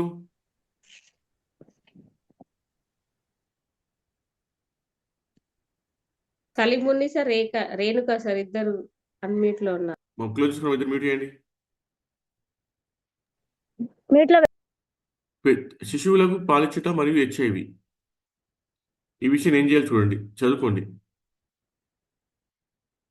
మదర్కి నుంచి బిడ్డకు ప్రసవ సమయంలో 17% ఛాన్స్ ఉంది. తల్లిపాల ద్వారా 11% ఛాన్స్ ఉంది. గర్భంలో 5% ఛాన్స్ ఉంది. ఓకే, ఇప్పుడు ఏం చేయొచ్చు? తల్లిపాలు నెంబర్ 1 ఒకవేళ తీసుకుంటే ఆమె ఏం చేయొచ్చు చూడండి. నెంబర్ 2 ఏమో చూడండి.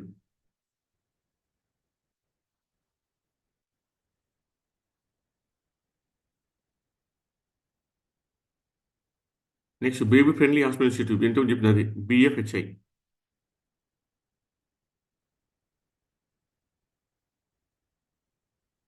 చూడండి, కేవలము మనం తల్లిపాల ఆవశ్యకత చెప్పడం వల్ల ప్రతి సంవత్సరము 10 లక్షల మంది శిశు మరణాలని ఆపచ్చు ప్రపంచవ్యాప్తంగా. ఎంతమందమ్మా? 1,000,000 = 10 lakhs. అమ్మ ఈ పైది టాపిక్ మీరే చదువుకోండి. ఇందులో ఇక్కడ ఏది బ్రెస్ట్ ఫీడింగ్ గురించి ఇదంతా ఏది ఏ కేసులో మదర్ గనక హెచ్ఐవి పాజిటివ్ అయితే బిడ్డకు పాలిచ్చే విషయంలో మూడు పాల గురించి అన్నీ మీకు ఇక్కడ తెలుసు. నేను ఏం చెప్పను ఇదంతా.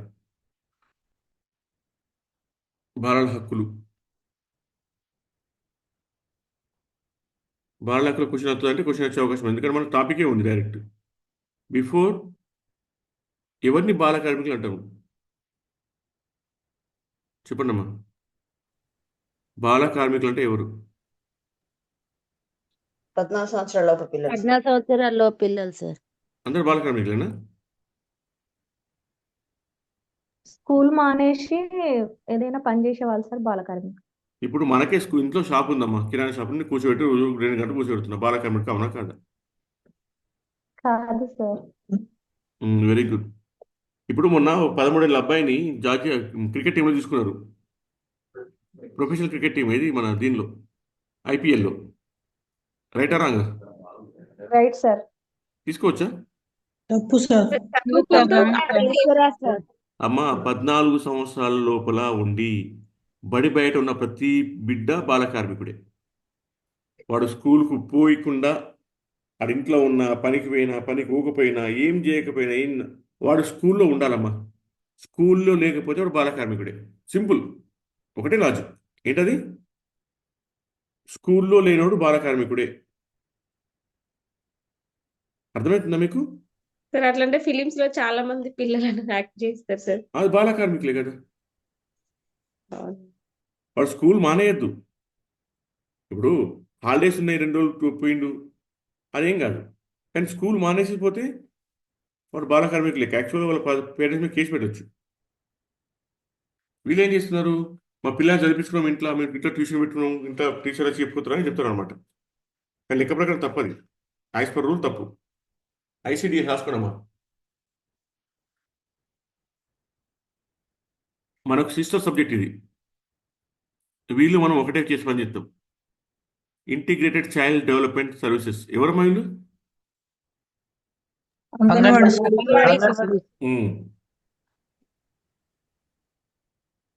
ఈ స్కీమ్ 1975 అక్టోబర్ 2 నాడు పైలట్ ప్రాజెక్ట్ స్టార్ట్ అయింది. గ్రామీణ గిరిజన ప్రాంతాల్లో పనిచేసింది. ఇప్పుడు అన్ని ప్రాంతాల్లో పనిచేస్తుంది. ఆఫ్ కోర్స్ అంగన్వాడీ వెళ్ళే బిడ్డ వయసు ఎంత ఉంటుందమ్మా? 5 సంవత్సరాలు 3 to 5 years. 3 to 6 years అమ్మా. ప్రీ స్కూల్ 3 నుంచి 6 సంవత్సరాలు. ఎంత? 3 నుంచి 6 సంవత్సరాలు. ఇవి చూడండి, ఇక్కడ ఏమన్నా అంటే 0 to 6 సంవత్సరాల పిల్లలకు పోషకాహారం అందించడం అన్నాడు. ఆరోగ్య సేవలు, చదువు, గర్భిణీ సేవలు, వ్యాధుల టీకాలు ఇచ్చడం అన్నాడు. అయితే 0 to 3 పిల్లవాడు స్కూల్కి పోతాడమ్మా. వీనికి పోషకాహారం ఇవ్వడం అయితే ఓకే, కానీ స్కూల్కి వెళ్తాడా వీడు? అంగన్వాడీ స్కూల్లో పిల్లవాడు ఎప్పటి నుంచి ఉంటే ఎప్పుడు స్కూల్ ఉంటాడు? 3 years to 6 years వరకు స్కూల్లో ఉంటాడు. అయితే అంగన్వాడీ సేవలు ఎప్పటి నుంచి ఉంటాయి? బిడ్డ పుట్టినప్పటి నుంచి ఉంటాయి. అమ్మ గుర్తుపెట్టుకోండి, అంగన్వాడీ సేవ ఎప్పుడు ఇస్తుంది? బిడ్డ పుట్టినప్పుడు తల్లికి మురుపాల గురించి చెప్తుంది, తల్లికి అదనాహారం ఇస్తుంది. ఓకేనా? పోషకాహారము ఉంది, కార్యక్రమాలు లేవాలి. టేక్ హోమ్ రేషన్ ఇస్తుంది. తెలుసా టీహెచ్ఆర్ అంటే? టీహెచ్ఆర్ టేక్ హోమ్ రేషన్ తెలుసా తెలియదు మీకు? కానీ అంగన్వాడీ స్కూల్లో పిల్లాడు ఎప్పటి నుంచి ఎప్పుడు స్కూల్లో ఉంటాడు? 3 to 6 years ఆఫ్ ఏజ్. ఇప్పుడు మనం వస్తున్నాము, అప్పటిదాకా వస్తలేం, కానీ లెక్క ప్రకారం 3 to 6 ఉండాలి. ఓకే. ప్రీ స్కూల్ ఎడ్యుకేషన్ ఇస్తారు వాళ్ళు. ఏమిస్తారు? Preschool education. గవర్నమెంట్ ఏమంటుంది అంగన్వాడీని? దీనిలో స్కూల్ ఏమంటుంది ప్రస్తుతము? నెక్స్ట్ బాల కార్మిక వ్యవస్థ నిర్మూలన. బాల కార్మిక వ్యవస్థ నిర్మూలన 1986లో వచ్చిందట. ఇది చూడండి, 14 సంవత్సరాల లోపు పిల్లలను పనిలో పెట్టుకోరాదు. పని చేయించుకునే గంటలు 6కు మించి రాదు. మళ్ళీ 10 గంటలు పెట్టుకుంటే మన 6 గంటలు పెట్టుకుంటే ఉండదు ఇంక అసలు. హింసకు గురయ్యే పిల్లలు, లీగల్ ప్రొటెక్షన్, శారీరక హింస, లైంగిక హింస, మానసిక హింస, బిడ్డపై శ్రద్ధ చూపించకపోవడము. బిడ్డకు ది చిల్డ్రన్ యాక్ట్ ఎప్పుడు వచ్చిందంటారు, పిల్లల సంరక్షణ. ది చిల్డ్రన్ యాక్ట్ 1977లో వచ్చింది, రాసుకోండి. ఎప్పుడు వచ్చిందమ్మా? ఇది ఎక్కడో చిన్నగా ఈ లైన్ ఉందా, ఇందులో క్వశ్చన్ తయారు వాడు. పిల్లల సంరక్షణ చట్టం ఎప్పుడు వచ్చింది, సవరించబడింది. చట్టం సవరించబడింది, సవరించబడి ఎప్పుడు వచ్చింది? 1977లో వచ్చింది. The children act.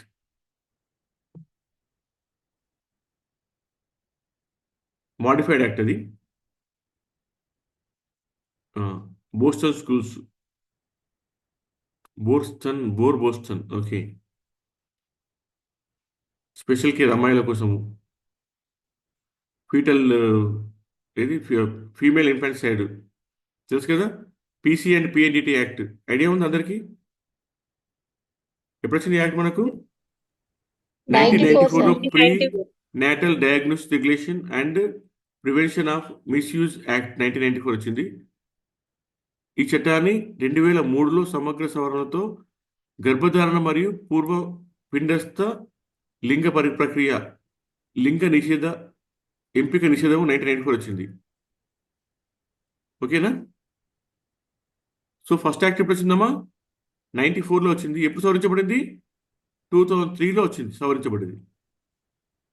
Okay. పీసీపీఎన్డి act, దీని ప్రకారం ఏ ఫామ్ను మీరు అడిగి తెలుసా మీకు ఎవరన్నా? పీసీపీఎన్డి యాక్ట్ ప్రకారము ఏ ఫామ్ని యాడ్ చేస్తారు? మీ దగ్గర ఉన్న MCh MHN metal health nutrition సంబంధించిన పిఓ ప్లస్ డెమో, అంటే పిఓ యాక్చువల్ వెళ్తారు, వెళ్ళేసి అక్కడ ఒక ఫామ్ ఉంటుంది, ఫామ్ ఎఫ్ అనే ఫామ్ ఉంటుంది ఒకటి. ఏ ఫామ్ అమ్మా? Form F. అంటే మీరు ఫలానా హాస్పిటల్లో స్కానింగ్ చేయించుకున్నారా, స్కానింగ్ చేసి డాక్టర్ ఏ క్వశ్చన్ అడిగి మిమ్మల్ని, మీరేమైనా బిడ్డ లింగం గురించి అడిగినరా, మీకు బిడ్డ లింగం గురించి చెప్పినరా అనే ఇట్లా క్వశ్చన్లు ఉంటాయి అనమాట. ఈ ఫామ్ ఎఫ్ పార్టీ చేస్తారు. ఎందుకు? గర్భస్థ ఆడ శిశువును చంపకుండా ఉండేందుకోసం 1994లో ఈ యాక్ట్ వచ్చింది. దీని పేరేంటి? Prenatal diagnostic regulation and prevention of misuse act. దీని కొత్త పేరేంటి? Pre conception and prenatal diagnostic techniques లింగ ఎంపిక నిషేధ చట్టము 1994గా మార్చిండ్రు. ఇది ఎప్పుడు? 2003లో జరిగింది. ఇది రాసుకోండి, ఇది ఇంపార్టెంట్. PCPNDT act. ఓకే, ఇదంతా చదువుకోవచ్చు మీరు. జరిమానాలు కూడా గుర్తుపెట్టుకోండి. మన పాత్ర, మనం ఏం చేస్తాం ఇందులో. ఇది అయిపోయింది. కేర్ ఆఫ్ ద ఇల్, ఇవి మన బిడ్డకు ఇదొక్కటి కంప్లీట్ చేసుకుంటే మీరు ఎవరన్నా క్లాస్ వదిలిపెట్టుకుంటే పోవచ్చు, డ్యూటీకి వెళ్ళే వాళ్ళు ఉంటే. దీన్ని తొందరగా కంప్లీట్ చేస్తా. నేను ఓన్లీ చెప్తా, ఫాస్ట్ చెప్పి కూడా వెళ్ళిపోతా. బిడ్డకు 2 రకాల సమస్యలు ఉండొచ్చమ్మా. ఒకటేమో పుట్టుకతో వచ్చింది, అంటే కాంజెనిటల్ అనామలీస్. రెండవదేమో అక్వైర్డ్, పుట్టిన తర్వాత వచ్చే అనారోగ్యము. పుట్టక ముందు వచ్చింది, అంటే పుట్టక ముందు కడుపులో ఉన్నప్పుడు సమస్య మొదలైంది, ఇది పుట్టిన తర్వాత వచ్చింది. కాంజెనిటల్ అనామలీస్, పుట్టుకతో వచ్చిన సమస్యలు. ఇది మన క్లెఫ్ట్ లిప్, క్లెఫ్ట్ ప్యాలెట్, మడతబడ్డ పాదము, ఇది ఇంపర్ఫెక్ట్ యానస్, మెనింగోసీల్. అంటే యానస్ తయారు కాదు, అంటే హోల్ ఉండదు యానస్. ఓకే, ఇవన్నీ రైట్. చూడండి, ఇది చూసుకోండి, మీరు చదువుకోవచ్చు. మీరు ఐ జస్ట్ సెండ్ యూ. ఈ కాలం లోపల ఇట్లా ఉంటుంది. దీనికి ఏం చేస్తారంటే ఈ కాలును సెట్ చేసేసి పట్టి వేస్తారు. సింపుల్ అది. మెనింగోసీల్, వెన్నెముకలోని ఎముకలు లోపం ఉన్నప్పుడు నరములు చుట్టూ ఉండు కణములు వెన్నెముకలోని నీరు బయటకు నెట్టివేయబడి వెన్ను మీద వాపు ఏర్పడుతుంది. దాన్ని మెనింగోసీల్ అంటారు. ఓకే, దాని ఎట్లా కేర్ చేయాలి ఉంటుంది. చిన్నపిల్లలు వచ్చే సమస్యలమ్మా. నాప్కిన్ సమస్యలు వచ్చాయి, దద్దులు రావడము, ఆ తర్వాత కామెర్లు 2 to 3 days ఉంటాయి, తర్వాత తగ్గిపోతాయని చెప్పుకున్నాము. ఆ తర్వాత అజీర్ణము, వాంతులు, కడుపు నొప్పి, ఓకేనా. కొందరికి రొమ్ములు పెద్దగా ఉండడం, చిన్నప్పుడు స్తనాలు పెద్దగా ఉండడము, ఋతుస్రావము, పుట్టుకతో చర్మవ్యాధులు, ఇది ఒకటి.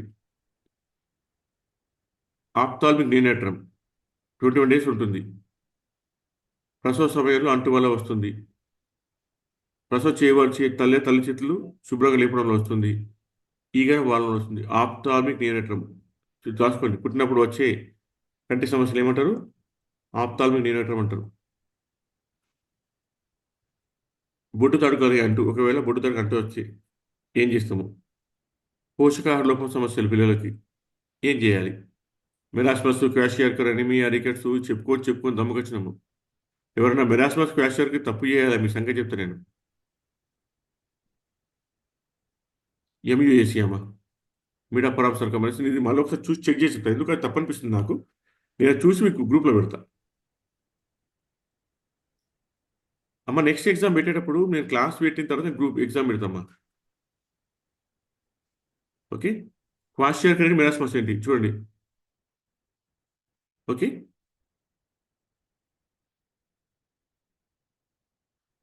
క్వాషియార్కర్ ఏం చేయాలంటే చికిత్స కోసమని ప్రతి 1 kg బరువుకి 3 to 5 kg ప్రోటీన్ ఇవ్వాలి. పెద్దవాళ్ళకి ఎంత ఇవ్వాలి ప్రోటీన్ పర్ డే? రిక్వైర్మెంట్ ఎంత? పెద్దవాళ్ళకి ప్రోటీన్ రిక్వైర్మెంట్ ఎంత per KG? 1 gram, sir. 1 gram, sir. Very good, very good, very good, keep it up. కానీ 1 gram అంటే ఇప్పుడు నేను 50 కిలో ఉంటే 50 kgల ప్రోటీన్ తినన్నా నేను? లేదు సార్. Very good. ఎందుకు? కొంచెం తక్కువ తీసుకోవాలి సార్, ఆల్రెడీ మన ఒంట్లో ఉంటది. మన బాడీ సింథసిస్ చేసుకుంటుంది.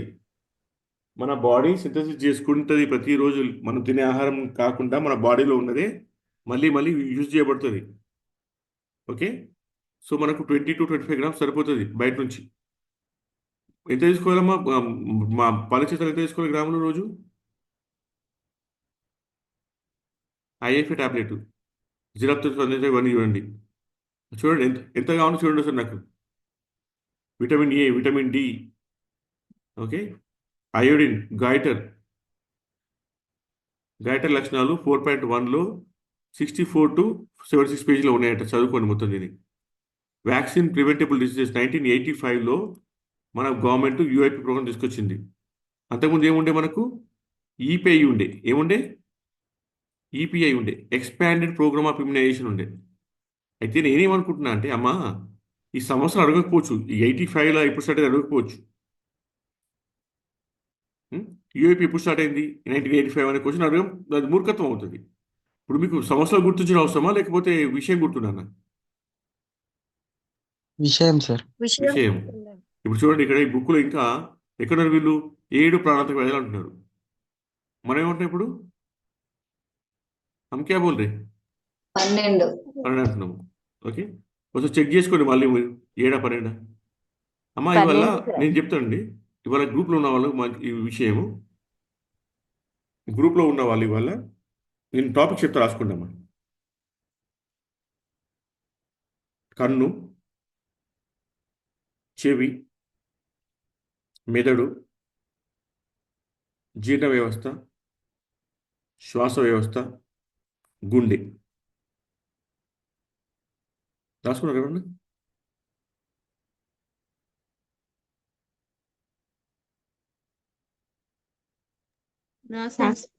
రాసుకున్నారా? వెరీ గుడ్ అమ్మా. ఇప్పుడు రెండు ఆప్షన్స్ ఇస్తాను మీకు నేను.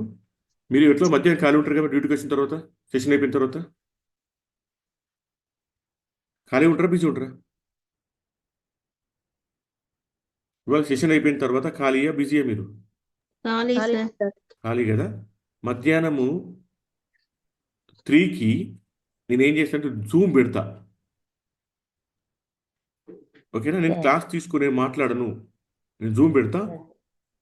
మీరందరూ జాయిన్ కండి. ఇవాళ కన్ను టాపిక్ ఎవరు రాసిండో వాళ్ళు కన్ను ఎక్స్ప్లెయిన్ చేస్తారు. చెవి రాసిన వాళ్ళు చెవి ఎక్స్ప్లెయిన్ చేస్తారు, చదువుతారు. లేకపోతే మెదడు చదువుతారు. ఓకే.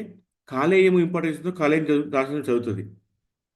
అట్లాగే జీర్ణ వ్యవస్థ ఎవరు రాసిన ఆమె చదువుతుంది నోట్స్. మీరందరూ వినండి. అయిపోయినాక డిస్కషన్ పెట్టుకోండి.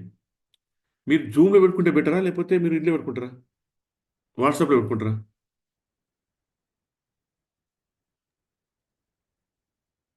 Zoom better sir. Better sir. Zoom better okay, నేను జూమ్ పెడతా. కాకపోతే బాగా అరవద్దు అందరూ. ఒకరు మాట్లాడేటప్పుడు ఇంకొకరు మాట్లాడకుండా. ఎవరు దీన్ని మరి మేనేజ్ చేసుకుంటారు? కోహోస్ట్ ఎవరు చేస్తారు జూమ్లో?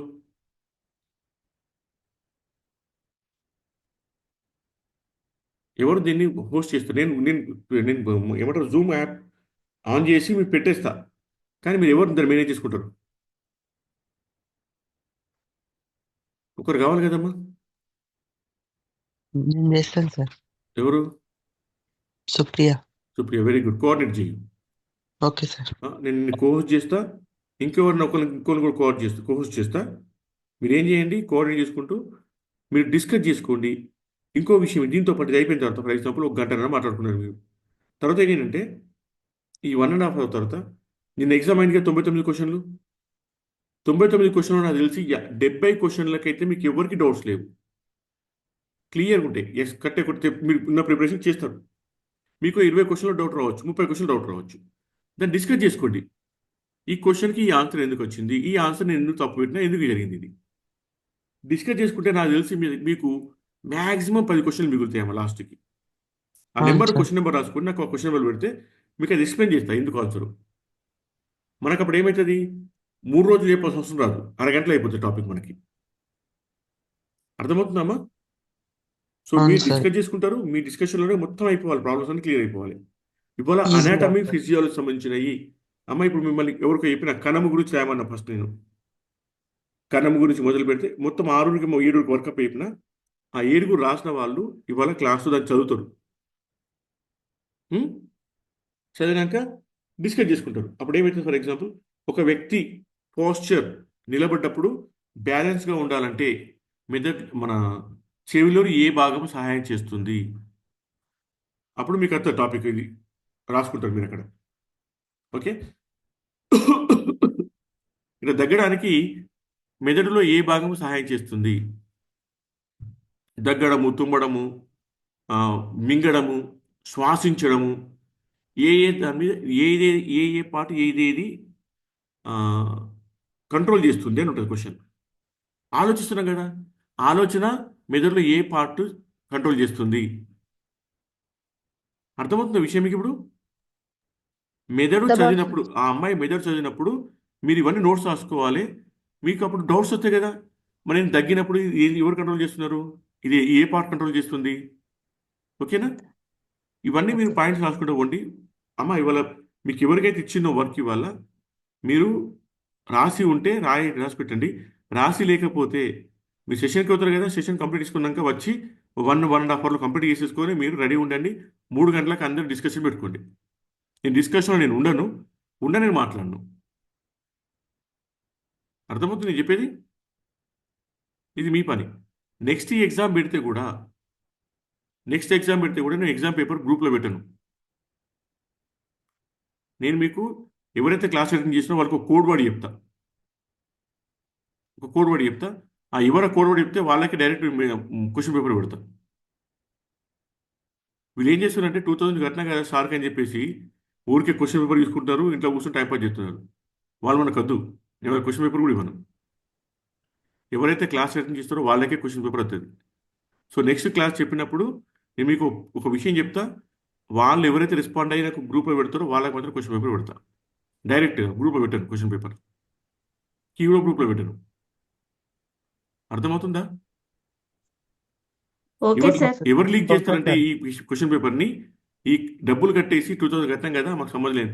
నేను 2000 క్వశ్చన్ క్లాస్ చెప్పేదంటే నేను రకరకాల చెప్పుకోవచ్చు కదా, వెరీ సింపుల్ కదా.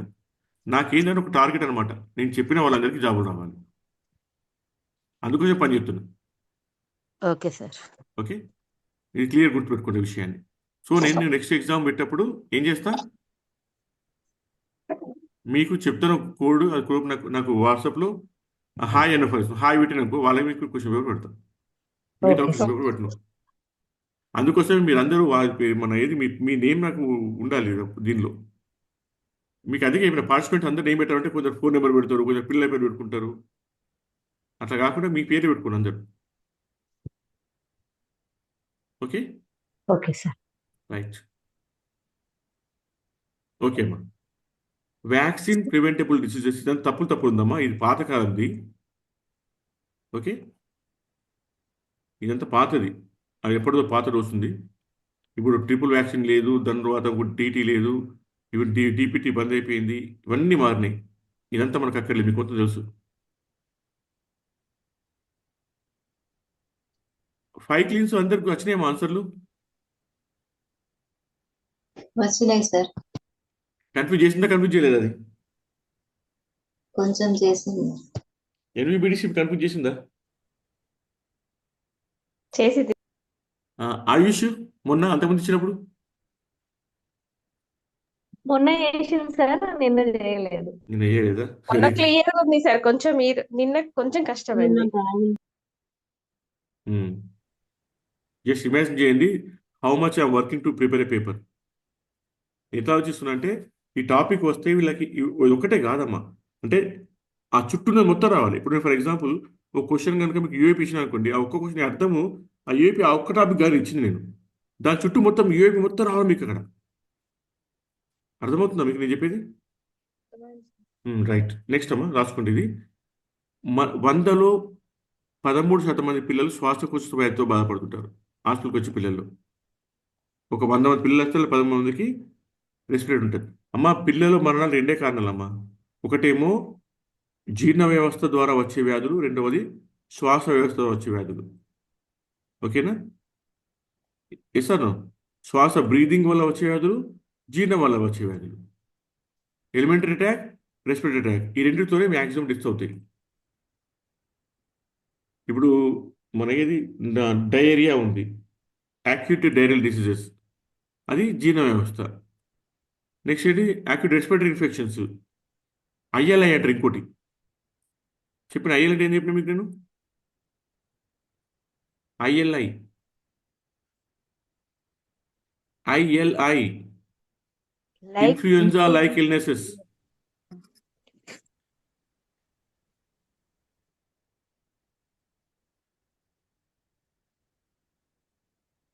శ్వాసకోశ వ్యాధులు రావడానికి ముఖ్య కారణము బ్యాక్టీరియల్ ఇన్ఫెక్షన్ అంటున్నాడు. ఇక్కడ ఇచ్చిన బ్యాక్టీరియల్ ఇన్ఫెక్షన్ అని, ఈ క్వశ్చన్ కూడా ఇంతకుముందు వచ్చింది ఒకసారి. కానీ బ్యాక్టీరియా ఉంటుంది, వైరల్ కూడా ఉంటుంది. సరే బ్యాక్టీరియల్ అంటున్నాడు, గుర్తుపెట్టుకోండి ఈ విషయాన్ని.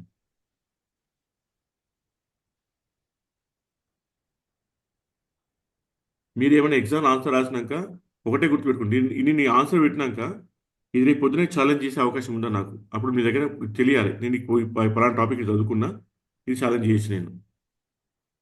అట్లనే బ్రీదింగ్ లెక్క పెట్టేటప్పుడు ఎప్పుడు కూడా 30 సెకండ్స్ 50 సెకండ్ లెక్క పెట్టేద్దాం. పిల్లలకి ఎప్పుడైతే బ్రీదింగ్ ఖచ్చితంగా 1 మినిట్ పూర్తి లెక్క పెట్టాలి. ఏం చేయాలి ఇంట్లో? నీళ్ళ విరేచనాలు ఏం చేయాలి ఇంట్లో? ఇది ఒకటి రాసుకోండి, ఇది బై హార్ట్ చేయండి అందరూ. అందరూ mild, moderate, severe dehydration. Okay, అందరు ఇది బై హార్ట్ చేయండి. ఈ టేబుల్ని నేను క్లీన్ చేస్తున్నా, ఒకసారి ఫోటో తీసుకుని, లేకపోతే take a screen shot.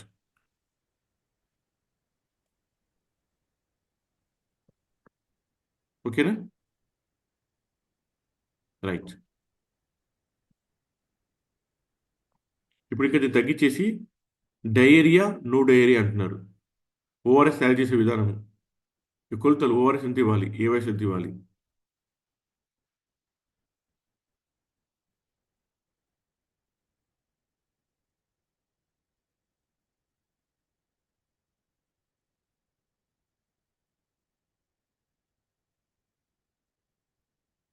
Next ఏంటి? వాంతులు, వాంతులు రకాలు, జింక్ మోతాదు తెలుసుగా. జింక్ మోతాదు 2 to 6 months హాఫ్ టాబ్లెట్ చరబాలతో కలిసి ఇవ్వాలి, 10 మిల్లీగ్రామ్స్. ఆ తర్వాత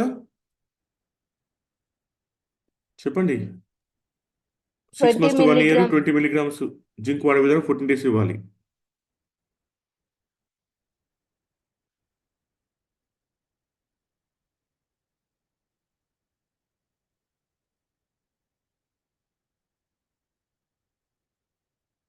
జింక్ మన Indian council for medical research ప్రకారం ఐసీఎంఆర్, ఇది తప్పు వచ్చింది, ఐసీహెచ్ వచ్చింది.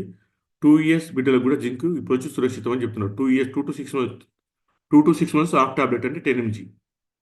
ఆ తర్వాత మలబద్ధకం ఏం చేయాలమ్మా? బేసిక్గా మనం ఏం చేయాలి? పీచు అధికంగా ఉన్న ఆహారం ఇవ్వాలి. ఓకేనా? ఫైబర్ రిచ్ ఫుడ్ ఇవ్వాలి. వాటర్ కూడా ఎక్కువ తీసుకోవాలి. వాటర్ ఎక్కువ తీసుకోని చెప్పాలి. కానీ ఎగ్జామ్లో వస్తే ఏం చెప్తాం మనము? వాటర్ అంటామా, పీచు పదార్థం అంటామా? పీచు పదార్థాలు సార్. పీచు పదార్థం అని చెప్పాలి. ఇప్పుడు గర్భిణీ స్త్రీకి ఏమవుతుందంటే సెకండ్ ట్రైమ్స్ తర్వాత ఆ బిడ్డ పెరగడం వల్ల ఆమెకు డైజెషన్ ప్రాబ్లం అవుతుంది. దానివల్ల పీచు పదార్థం సరిగ్గా అందక బిడ్డకి ఏమవుతుంది, సారీ మన మదర్కి ఏమవుతుంది, ఈ ప్రాబ్లం వస్తుంది. మోషన్ ఫ్రీ ఉంది. అప్పుడు దానికి ఏం చేయాలి? ఫైబర్ రిచ్ ఫుడ్ ఇవ్వాలి. గవద బిళ్ళలు, ఇది దీనివల్ల వస్తుంది, మిక్సో వైరస్ వల్ల వస్తుంది. పెరోటిడ్ గ్లాండ్స్ స్వెల్లింగ్ వస్తుంది. ఇది అడుగుతాడు. గవద బిళ్ళలు వచ్చినప్పుడు ఏం ఊపుతాయి? Parotid glands ఊపుతాయి. ఇక్కడ మనకు బుగ్గలకు ఇరువైపు ఉంటాయి పెరోటిడ్ గ్లాండ్స్. ఆ గ్లాండ్స్ ఊపడాన్ని మనము గవద బిళ్ళలు అంటాము. ఎంఎంఆర్లో ఇది మమ్స్లో ఇది భాగము, కానీ మనకు లేదు. ఓకేనా? మనకు ఎందులో లేదు, మన యూఎఫ్ సెక్షన్ షెడ్యూల్ లేదు.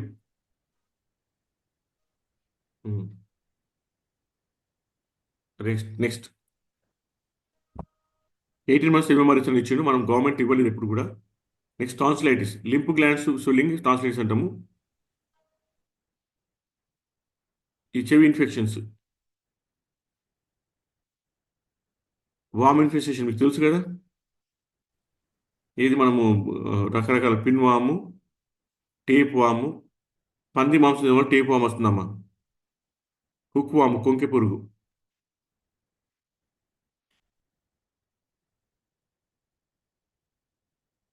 తెలుసు హుక్ వాము అంటే ఏందో? ఏమా? పురుగు.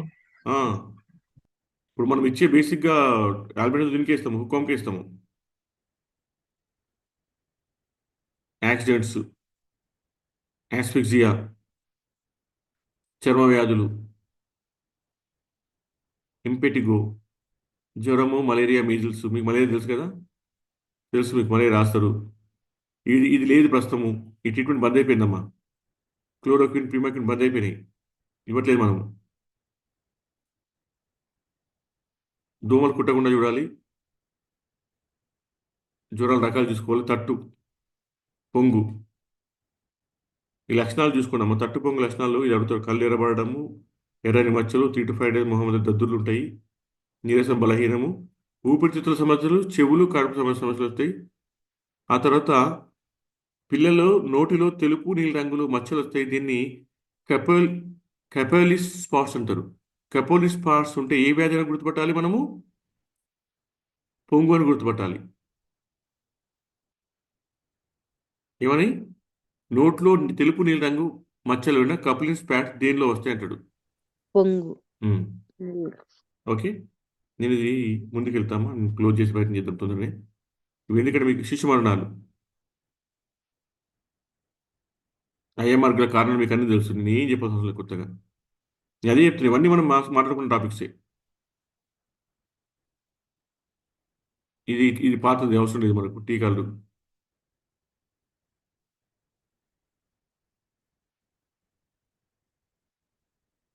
ఇది కూడా అవసరం లేదు. ఐఎంఎన్సిఐ మనకు లేదు, అది జస్ట్ చూసుకోండి. ఇది ఉంది కనుక మనం అడగచ్చు. అది మరి ఐఎంఎన్సిఐలో ఇంటిగ్రేటెడ్ ఏంటది, management of neonate and newborn and child initiative కదా. రాయించిన మీకు ఐఎంఎన్సిఐ ఎగ్జామ్లో క్వశ్చన్ ఇచ్చిన, ఎగ్జామ్లో క్వశ్చన్ కూడా ఇచ్చిన ఐఎంఎన్సిఐ. చూసుకోండి, చెక్ చేసుకోండి సమాధానాన్ని, చెక్ లిస్టులు.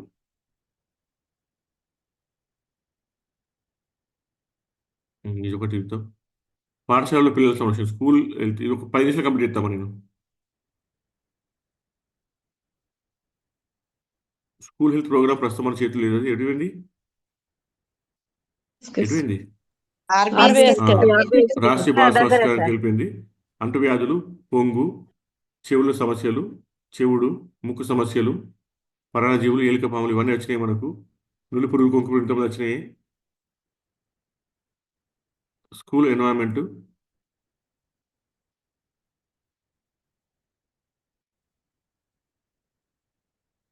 ఇంకో ఇదమ్మా, ఒక్కో విద్యార్థికి 10 చదరపు అడుగుల స్థలం ఉండాలి. ఎంత ఉండాలమ్మా? 10 స్క్వేర్ ఫీట్ ఉండాలి ఒక విద్యార్థి కనీసం స్కూల్లో.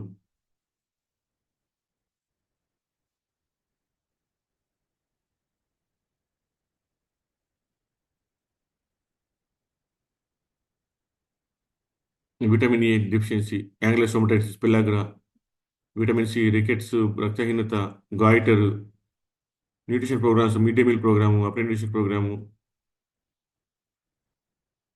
జస్ట్ ఇవన్నీ ఊరికే చదువు, మీకు ఏం లేదు. Just I will share you the book, just go through it.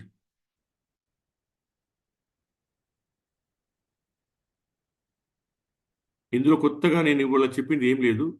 ఒకటి ఏంటంటే మనకు ఒక అవగాహన ఉండాలి బేసిక్ అని ఈ టాపిక్ చెప్పిన. ఒక 4-5 తప్ప అన్ని సింపులే. కేర్ ఆఫ్ అడోలసెంట్ అమ్మా, కౌమార బాలికలు, బాలబాలికలు. అప్పట్లో ఒక ప్రోగ్రామ్ ఉంటుంది తెలుసా మీకు ఎవరికైనా, అడోలసెంట్ గర్ల్స్ కోసమని తెలుసా? అడోలసెంట్ ప్రోగ్రామ్ ఏం పేరమ్మా? చిన్నారి డాక్టర్స్ అదే సార్. కాదు, పీర్ గ్రూప్స్ సార్? వేరు. ఇంకా యువ క్లినిక్లు ఉండే, సరే యువ క్లినిక్ అడోలసెంట్ కోసం అని ఇంకొక ప్రోగ్రామ్ అంతా ముందు ఉండే. అడోలసెంట్ ఫ్రెండ్లీ హెల్త్ క్లినిక్స్ ఉండే, AFHC. అంటే ప్రతి గురువారము, ప్రతి ఒక రోజు అడోలసెంట్ కోసం అని క్లినిక్ పెట్టిన అప్పట్లో, అడోలసెంట్ ఫ్రెండ్లీ హెల్త్ క్లినిక్స్ అని. గురువారం సార్. ప్రతి గురువారం ఉండే programme adolescent friendly health clinics, AFHC అని. ఇప్పుడు అవి లేవనుకోండి. ఇవి సమస్య తేడాలమ్మా. ఆడపిల్లలు, మగపిల్లలు ఎమోషనల్ తేడాలు ఏంటి, ఫిజికల్ తేడాలు ఏంటి. ఓకే, ఇవన్నీ కూడా యాక్చువల్గా ఇది గవర్నమెంట్ అప్పట్లో ప్రింట్ చేసిన బుక్ అమ్మా ఇది. ఈ బుక్లోంచి వీళ్ళు జస్ట్ కాపీ చేసినాడు చూడండి. కనీసం టైప్ కూడా ఇచ్చలేదు వీళ్ళు, ఈ బుక్ వాళ్ళు. అంత గొప్పలు మన వాళ్ళు. Adults special needs. ఒకటి ఏందమ్మా అంటే, ఒక బిడ్డ పుట్టిన తర్వాత పెరుగుదల అమ్మ, ఒక బిడ్డ పుట్టిన తర్వాత పెరుగుదల మొదటి 6 నెలలు, మొదటి సంవత్సరం. ఎందుకంటే మొదటి 6 నెలల్లో ఏమవుతుంది, బిడ్డ బరువు డబుల్ అవుతుంది. 2.5 kg పుట్టిన బిడ్డ ఎంత అవుతుంది? 5 kg అవుతుంది కదా. అంత స్పీడ్, అదే స్పీడ్లో పెరిగితే మనం ఏమవుతాం ఇప్పుడు? అదే స్పీడ్లో మనం పెరిగి ఉంటే, మన బరువు పెరిగి ఉంటే ఒక్కొక్కళ్ళము కనీసము ఒక 2000 కిలోలు, 3 కిలోల బరువు ఉంటుంటివి. ఉన్నామా? సార్ ఉన్నామా అట్లా? లేవు సార్. ఎందుకు లేము? చూడండి, ఫస్ట్ ఆ లెక్క ప్రకారం ఫస్ట్ 3 months లోపల 800 grams బరువు పెరుగుతుంది వాళ్ళు చెప్పిన ప్రకారం. ఆ తర్వాత నెక్స్ట్ 3 months 600 grams, ఆ నెక్స్ట్ 3 months 400 grams. ఇది సింపుల్ గుర్తుపెట్టుకున్నామా, 800, 600, 400. ఆ తర్వాత ఏమైంది, 200కి వచ్చింది.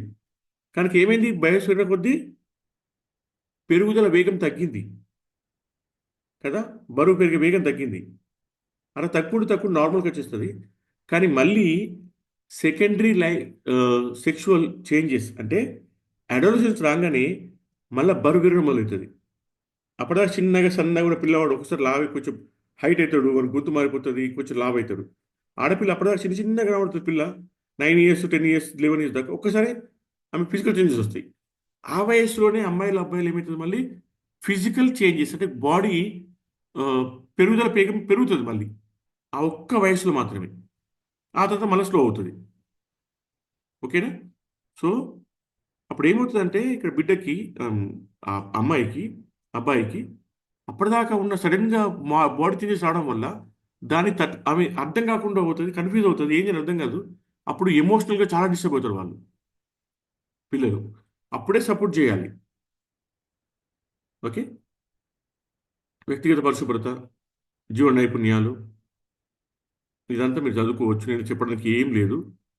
జస్ట్ ఇప్పుడు ఏమన్నా మహిళలకు కుటుంబంలో సమస్య వచ్చింది అనుకో ఏం చేయాలమ్మా?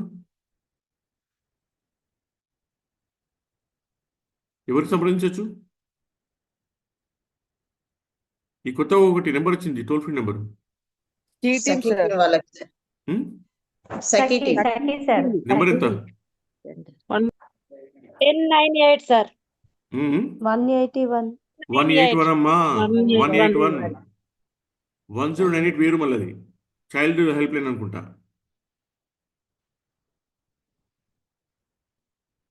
Okay, next adolescent, care of adolescent girls. ఇది మీరు చదువుకోండి. మెన్స్ట్రువల్ హైజీన్ గురించి ఉంది ఇందులో. ఓకే, మెన్స్ట్రువల్ హైజీన్లో ఇక్కడ ఇది ఎక్కువ ఇచ్చింది యాక్చువల్గా. ప్రతి చక్రం 50 to 100 ml బ్లడ్ లాస్ అవుతుంది. ఎంత ప్రతి చక్రంలో? 50 to 200 ml. మహేశ్వరి. ఆ తర్వాత special nutrition needs for adolescent girls. ఇది చెప్తారు ఎవరన్నా?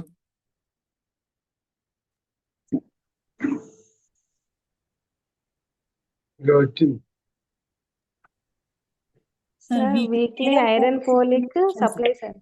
ఎవరికి ఇచ్చేది ఇది? ఎవరికి ఇచ్చేది? అడ్లసెంట్ గర్ల్స్ సార్ స్కూళ్ళల్లో. ఏ కలర్ ఉంటుంది మాత్ర? Blue blue colour sir. దాని డోస్ ఏముంటుంది? ఐరన్ ఎంత, ఫోలిక్ యాసిడ్ ఎంత?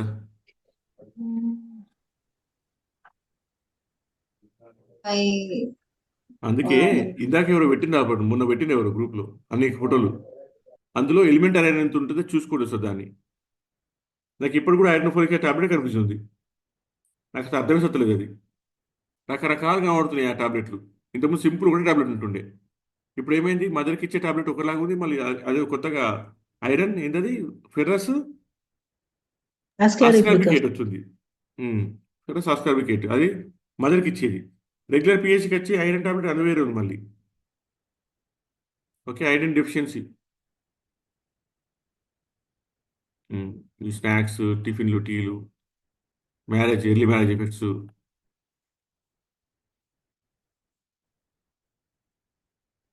Adolescent girls pregnancy.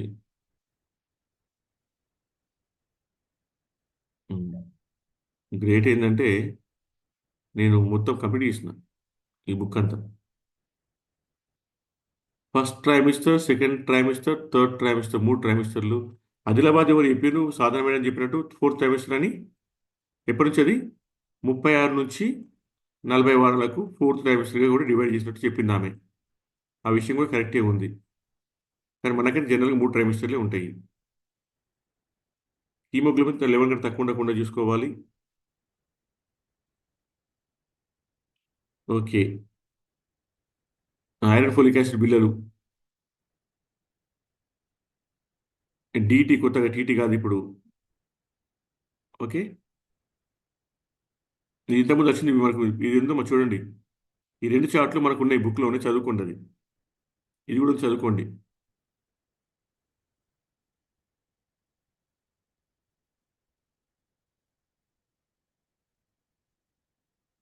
ఆ తర్వాత టైప్స్ ఆఫ్ అబార్షన్స్ ఉన్నాయి ఇందులో. Spontaneous abortions. ఇది ఎంటీపీ యాక్ట్ నుంచి చిన్న కన్ఫ్యూజ్ అయినా మొన్న. 1971 అమ్మా MTP act. Medical termination of pregnancy act 1971లో వచ్చింది, నాట్ 72. నేను అది చిన్న ఎందుకో నాకు అదే గుర్తుంది.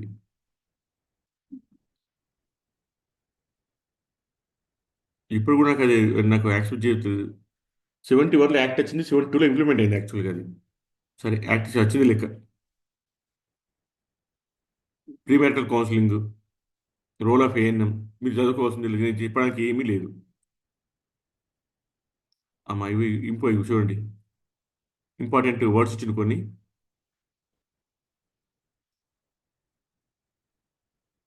బస్ శుభవార్త ఏంటంటే మొత్తం బుక్ అయిపోయింది. ఎంత చెప్పుకున్నాం? 1.5 గంట అయిందా? 1.5 hour బుక్ కంప్లీట్ చేసుకుందాం. ఇట్లే కంప్లీట్ చేసుకోగలిగితే నేను ఇంకో బుక్ కూడా చెప్తాను. ఏది? ఫస్ట్ ఎయిడ్ కూడా చెప్తాను. ఫస్ట్ ఎయిడ్లో 3-4 క్వశ్చన్స్ వస్తున్నాయి ప్రతిసారి కదా, అవి ఎక్స్ప్లెయిన్ చేసే ప్రయత్నం చేస్తాను. ఫస్ట్ ఎయిడ్ కూడా ఓకే. ఇప్పుడు ఏం చెప్పుకున్నాం మనం? చెప్పండి నాకు ఒకసారి. మధ్యాహ్నం 3 గంటలకు నేను జూమ్ పెడతా, ఆన్ చేసి పెడతా. ఒకవేళ నేను కనుక అవకాశం ఉంటే జూమ్లో నేను జాయిన్ అవుతా. కానీ నాకు వర్క్ ఉంది యాక్చువల్గా, చాలా నేను బిజీ ఉంటున్నా. నిన్న నాకు వచ్చేసరికి నైట్ 12 అయిపోయింది. By reaching the time I reach home is 12:30. 12 or 12:30 I came home. మళ్ళీ మార్నింగ్ ఇప్పుడు ఇంత 5:30 లేచిన. జస్ట్ ఇమాజిన్ చేయండి.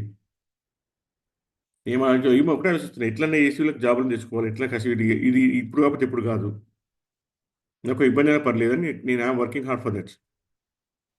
అదే అది ఎట్లా చేద్దాం ఆలోచిస్తున్నాను నేను. ఎందుకంటే లేదా నేను ఓపెన్గా పెట్టుకొని ఒక 1000 మంది క్లాస్ చెప్తున్నా కేసు సంబంధం ఉండిపోయేది. పోయి నాకేమనుకుంటుంది, అట్లా కాదు కదా. నేను అనుకున్నాను టార్గెట్ పెట్టుకొని నేను ఇంతమందికి అయితే అట్లీస్ట్ కొంతమందికి హెల్ప్ చేద్దామని చెప్పేసి. So thank you sir. Welcome. Job వచ్చినాక చెప్పండి అది, ఓకేనా? నేనైతే అందరికి జాబ్ వస్తుంది అనుకుంటున్నాను, మీరు ఉన్న ప్రతి ఒక్కరు జాబ్ వస్తుంది Thank you, sir. అనుకుంటున్నాను.